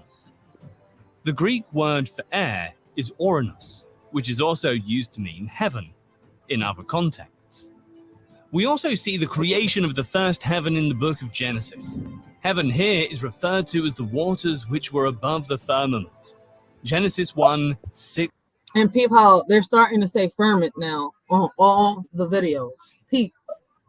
It's like they're starting to, it's like they're trying to make us think that what they're coming up with and what they're discovering is something new, when we already knew all this. It's already been told to us. We've really never really paid attention to it. 6-8. And God said, let there be a firmament in the midst of the waters, and let it divide the water from the waters. And God made the firmament, and divided the waters which were under the firmament from the waters which were above the firmament. And it was so. And God called the firmament heaven. We also see this heaven and water theme in the case of Elijah, when God opened the heavens. Genesis 1:9. And God said, let the waters under the heavens be gathered together unto one place, and let the dry land appear. And it was so. God also shows that he can seal the heavens. Deuteronomy 11:17.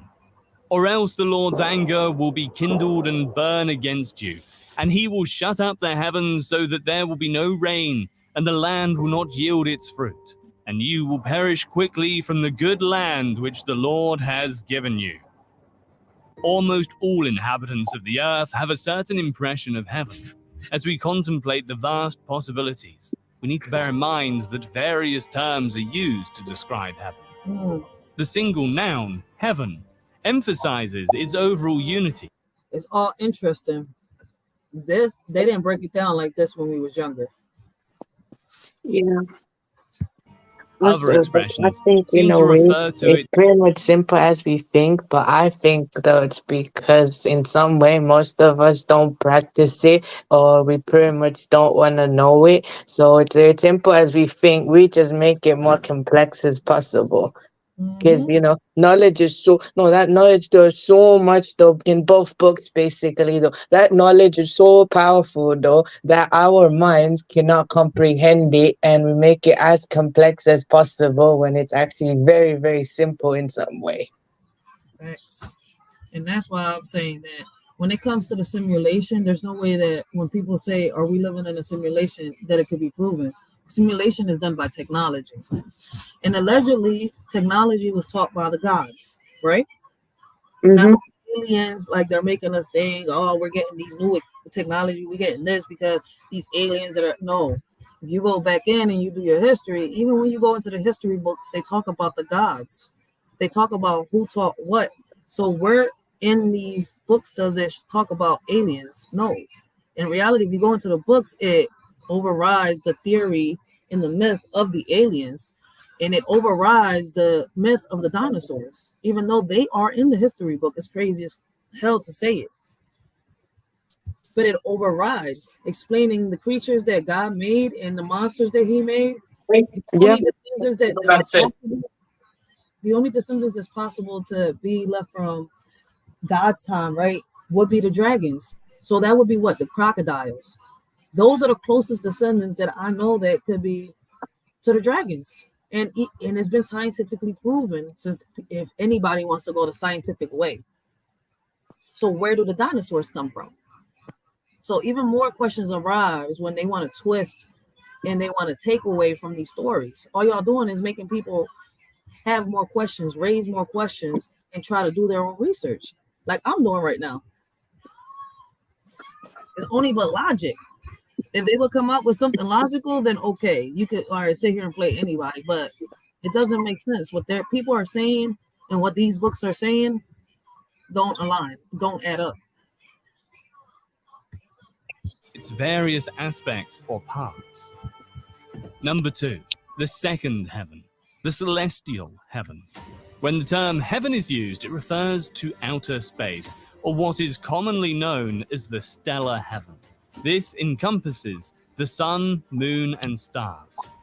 Immediately after the tribulation of those days, the sun will be darkened and the moon will not provide its light, and the stars will fall from the sky, and the powers of the heavens will be shaken.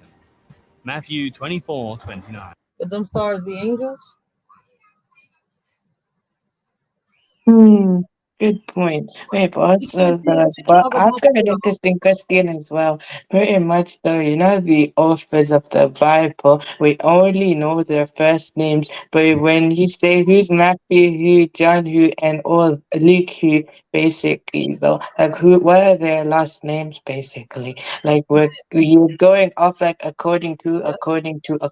So who is written And it? our horoscopes align with them angels, and they align with the stars. Maybe I'm doing my research wrong then.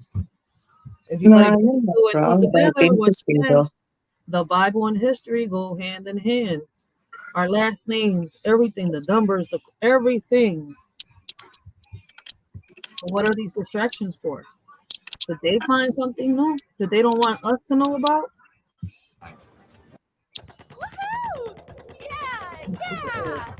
So that's why I said, the more they come up with these distractions, Stars are said to be in heaven. The more that they come up with distractions like this alien situation, the more that the people that are woke are going to have nothing but logic questions. So for those that, like I said, I don't get tired of saying it. For those of y'all that are still in bed, stay the fuck sleep. The Bible also warns of people worshipping bodies that exist in heaven. Deuteronomy 4:19. And beware that you do not raise your eyes towards heaven and see the sun and moon and the stars, all the host of heaven, and let yourself be led astray and worship them and serve them, mere created bodies which the Lord your God has allotted to serve and benefit all the people under the whole heaven. Zephaniah's opening verse includes a strong judgment on Judah. Zephaniah 1:5. And those who bow down provide its light, and the stars will fall from the sky. That right there, as y'all can see, there's passages on the Bible that kind of answer our questions if we really pay close attention. It doesn't matter what Bible you're reading, but if you want to take it as a story, then it's going to be as a story. If you want to take it as fiction, then I guess it's going to be as fiction. So since we want to say we live in a simulation, you can say that's a form of simulation, what you believe in. But a simulation would be for those that have watched like the show Black Mirror on Netflix. They had one episode over the seas. Once again, the guy is out there, outer space, in a spaceship, while his replica, his robot self that looks like him, feels like him, doesn't look like a robot, is actually living his life while he sleep up there. He could transfer his conscience from outer space and still live. He's not dead. He's not gone.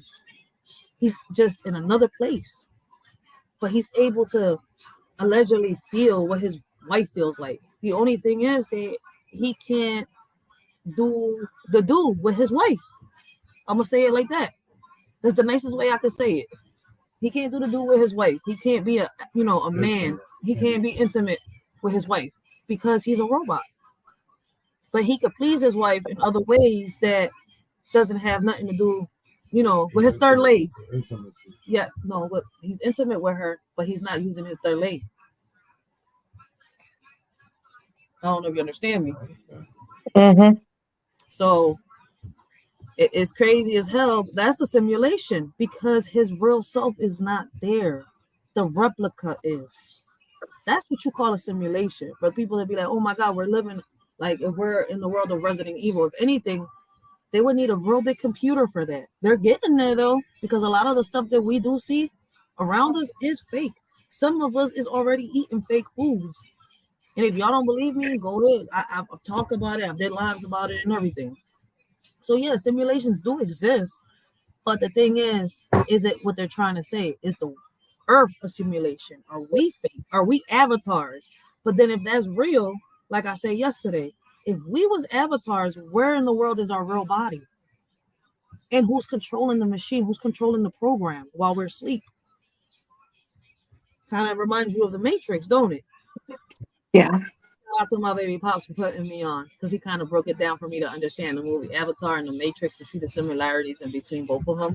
I was not watching Avatar. That was a 2-something long movie. And I was not interested in watching that 2.5 hour long movie because I thought it was just about computers and shit like that. But no, when I sat down, I actually watched both movies. I'm like, wait, this kind of similar to the Matrix, but different. Take away the robots. Real shit. It's kind of similar to Resident Evil. Just take away the zombies. That's a simulation.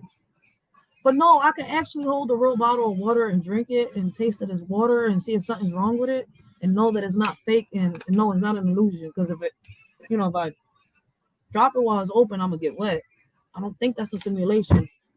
I think I'm very real. And I think what I'm walking on is very real. The question is, will we be able to tell the difference between simulation and reality in the future? Yeah.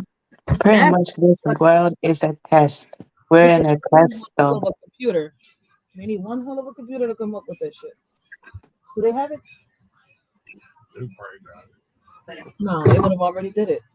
No, they're probably trying to perfect it. We'll see. But as y'all can see, for me, I feel as though the stars are kind of like the angels that they speak. Like, what happened to the gods? What happened to the goddesses? How did they get tamed in reality? We've been lied so too much.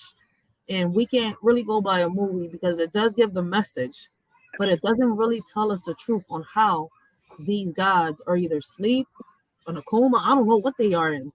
But if they're out there somewhere, why they're not letting themselves be known? And if what we're seeing and we think are UFOs and stuff like that, is it really the angels, the watchers that got left? But he supposedly eliminated them because of what they did. So that he leaves somebody else watching the world? Or are there other angels? I mean, let's make it make sense. Let's really think with logic and ask the real questions. But let's watch a little bit more of this so I can end this live, guys. And I'm going to continue on part 3 with this tomorrow. And the powers of the heavens will be shaken. Matthew 24:29. Stars are said to be in heaven. The Bible also warns of people worshipping bodies that exist in heaven. Deuteronomy 4:19. And beware that you do not raise your eyes towards heaven and see the sun and moon and the stars, all the host of heaven, and let yourself be led astray and worship them and serve them, mere created bodies which the Lord your God has allotted to serve and benefit all the people under the whole heaven. So is he talking about the angels? Yeah. See, talking about the Watchers, let's name them that, because Watchers, I know a lot of people know what they are. There's been so many stories about them, but if you want to break it down and go back to what were the Watchers of the earth? What were the seven horsemen? What were these monsters, these myths? It's all in the Bible. It's all in the Quran. It's all in there. Yeah, actually found this is what it says. By seven heavens, it was meant to be those planets which were known to the people of that period, or that those planets which the general public of the present age can see with the naked eye. Mm-hmm. But see, we can't see it. But just because we can't see it doesn't mean that it's not up there. Because are we supposed to see them gods? Are we supposed to see the stuff that we're seeing? That's the question. Zephaniah's opening verse includes a strong judgment on Judah. Zephaniah 1:5. And those who bow down and worship the host of heaven, the sun, the moon, and stars, on their housetops, and those who bow down and swear oath, and pretend to worship the Lord, and yet also swear by the pagan god called Milcom, god of the Ammonites. It is against God's law to worship the starry host, which includes the sun, the moon, the planets, and the stars. In the past, pagan cultures worshipped these celestial bodies, but God... And people, he says pagan. That's in the history books. They separated so much from the Bible in the history books. It's, once again, like Ms. April says, stories telling us about our history. Commanded his people to worship only him. God's people were frequently tempted to worship heavenly bodies, and their rulers often led the way. The scriptures also speak about the heaven of heavens. The scriptures mention the existence of heavenly spheres that are beyond the visible realm from earth. These are referred to. Young Riaz could be on something. See how each one teach one? Because he says the seven heavens on the Quran. But see, he's mentioning more than just the three heavens that are in the title here. If y'all catching on. Yeah, very much. It says Muslims believe the existence of seven skies or heavens. The seven skies are as a reminder of vastness, complexity of the universe, and the power and majesty of God. See, so if you put the Quran and the Bible together, you might find the missing pieces that we're looking for in the actual Bible. As the heaven of heavens. It's important to note that heaven and the highest heavens belong to the Lord your God, along with earth and everything in it. The psalmist wrote, "Praise him, you heaven of heavens, and you waters above the heavens." Psalms 148:4. There are scriptures that describe a different situation in the second heaven. There are times when opposing angels, those who serve God and those who serve Satan, engage in significant battles. These conflicts primarily occur in the heavenly areas. Additionally, Satan falsely accuses Christians who serve the Lord on earth within this realm. In Revelation 12:10, Amplified Bible, "Then I heard a loud voice in heaven saying, 'Now the salvation and the power and the kingdom, dominion, reign of our God, and the authority of his Christ have come. For the accuser of our believing brothers and sisters has been thrown down at last. He who accuses them and keeps bringing charges of sinful behavior against them before our God day and night.'" An angel describes him as the accuser of our brethren, who accused them before our God day and night. The scripture continues to predict that Satan will be cast down from heaven, but until that happens, it's clear that he is still occupying. So it looks like that around this time, Satan wasn't even casted out of heaven yet. So there was plenty of people that were casted to hell before Satan. That's crazy. I wonder if Lilith, was Lilith casted to hell before Satan, or was Satan casted to hell before Lilith? That's a good question. Pretty much the only difference is for me though is that he's a different creation. Basically, he's not of the angels, but he has a higher status of the angels. He's a part of this kind called the jinn, or the demons in English. So basically, they're like two different creations, but the devil before he was, accosted. He had like a higher status above the angels, and that's the only difference. That's crazy. Number 3, the third heaven.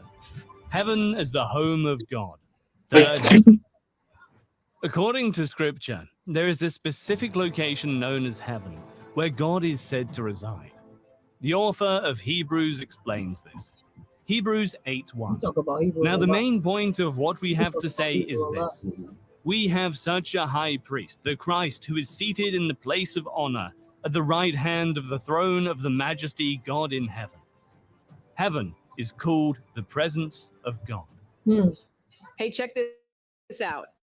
This special island poll helped me drop from 184 to 123 and probably.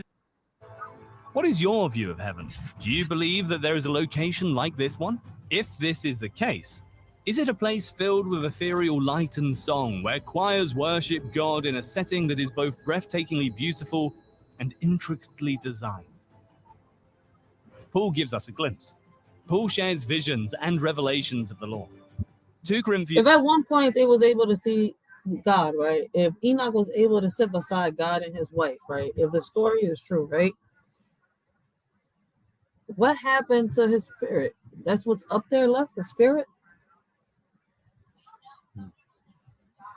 What happened to God? Like, is he hiding? Can he still be seen?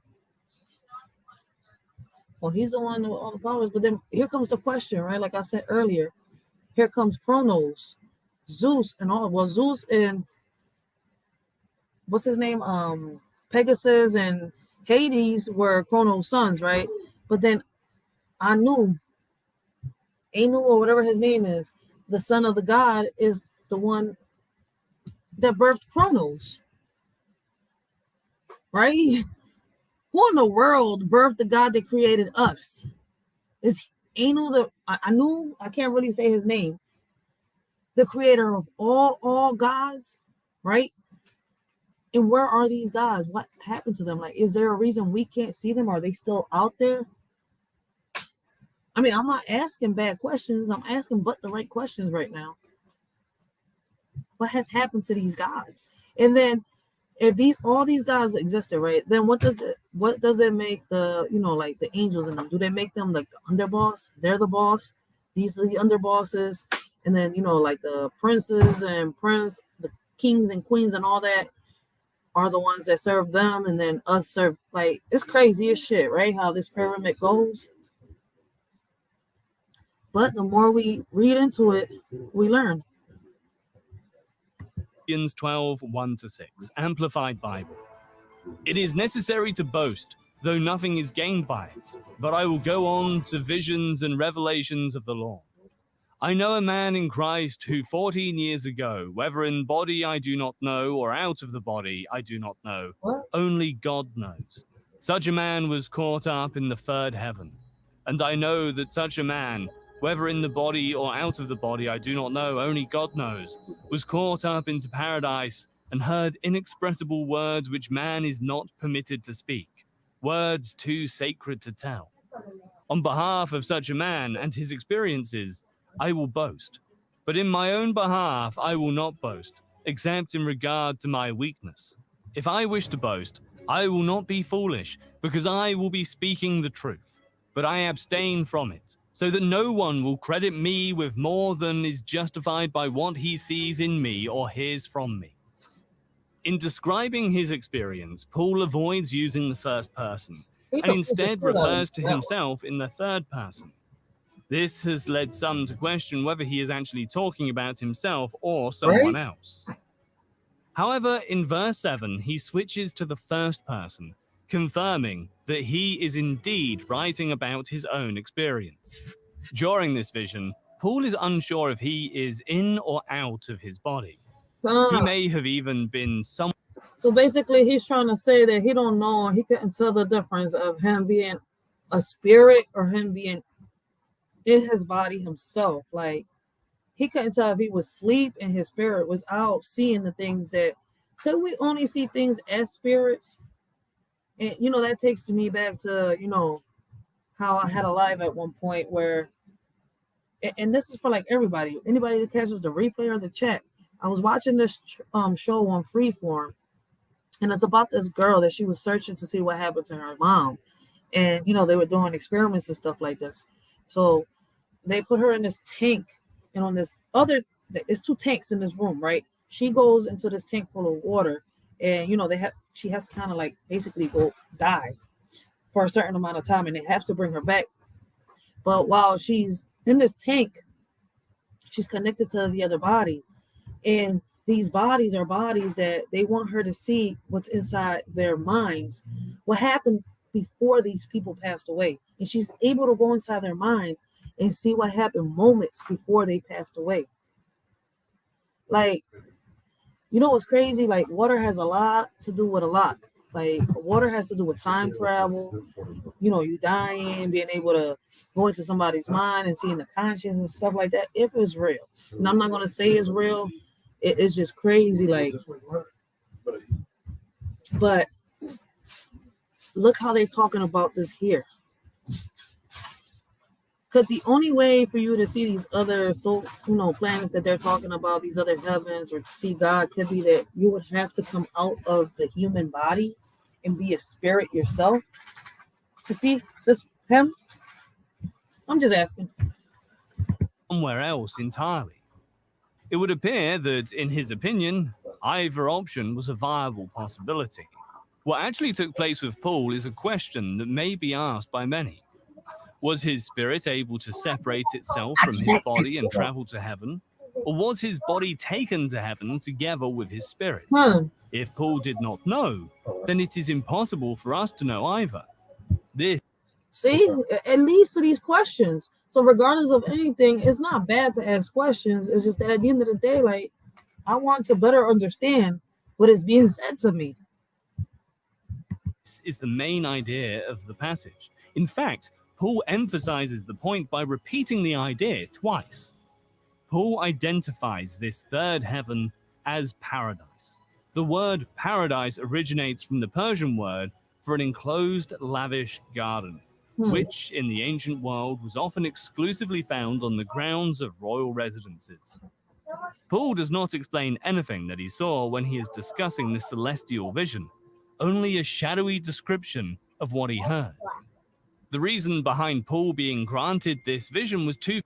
He didn't even get to actually see it. He just heard it. Firstly, it was for the benefit of us. So this kind of leads me back to talking about Sophia Stewart. It's kind of like when Sophia Stewart wrote her novel talking about Terminators and the Matrix, and she said she had a vision. There was a vision she had, like, what was going to happen in the near future. And everything she said is happening right now. How could she have predicted what's happening now back in the 80s? Back in the early 80s when there wasn't even a wireless phone or a computer yet. The people, so that we could gain from the Lord's teachings that were revealed to Paul. Secondly, this vision provided Paul with the strength to endure all hardships in his ministry and empowered him to pass on God's message to future generations. This vision helped Paul finish his course. This passage indicates that there are 3 heavens in total, one immediately above the other. The highest is what Paul described as the third heaven. It is the place of paradise and the place of personal dwelling of God, the most sacred place in the universe. It is passages such as this one that gives us the concept often associated with heaven, purity or holiness. The words spoken in the place are so sacred that they cannot be repeated outside. Paradise is the ultimate destination of all sinners who have truly repented and who have persevered in the life of faith.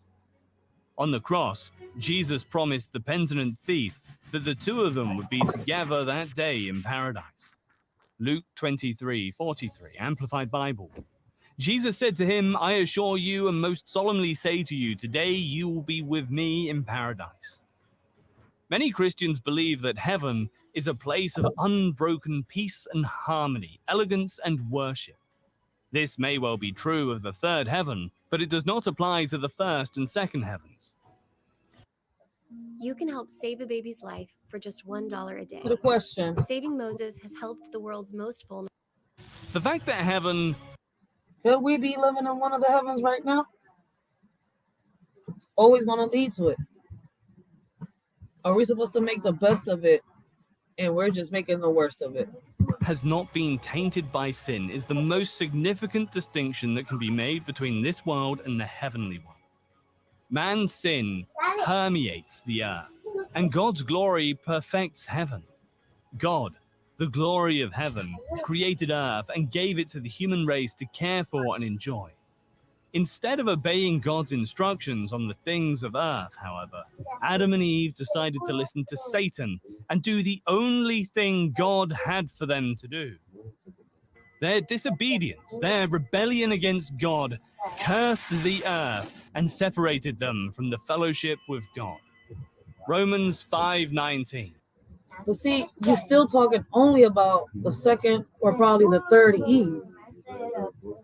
Do y'all ever mention the first Eve? Or is y'all going to mention the first Eve today? We'll find out. Because I'm about to end this. For just as though one man's disobedience, his failure to hear, his carelessness, the many were made sinners, so through the obedience of the one man, the many will be made righteous and acceptable to God and brought into right standing with him. As a result, the disease of sin has been transmitted to every generation.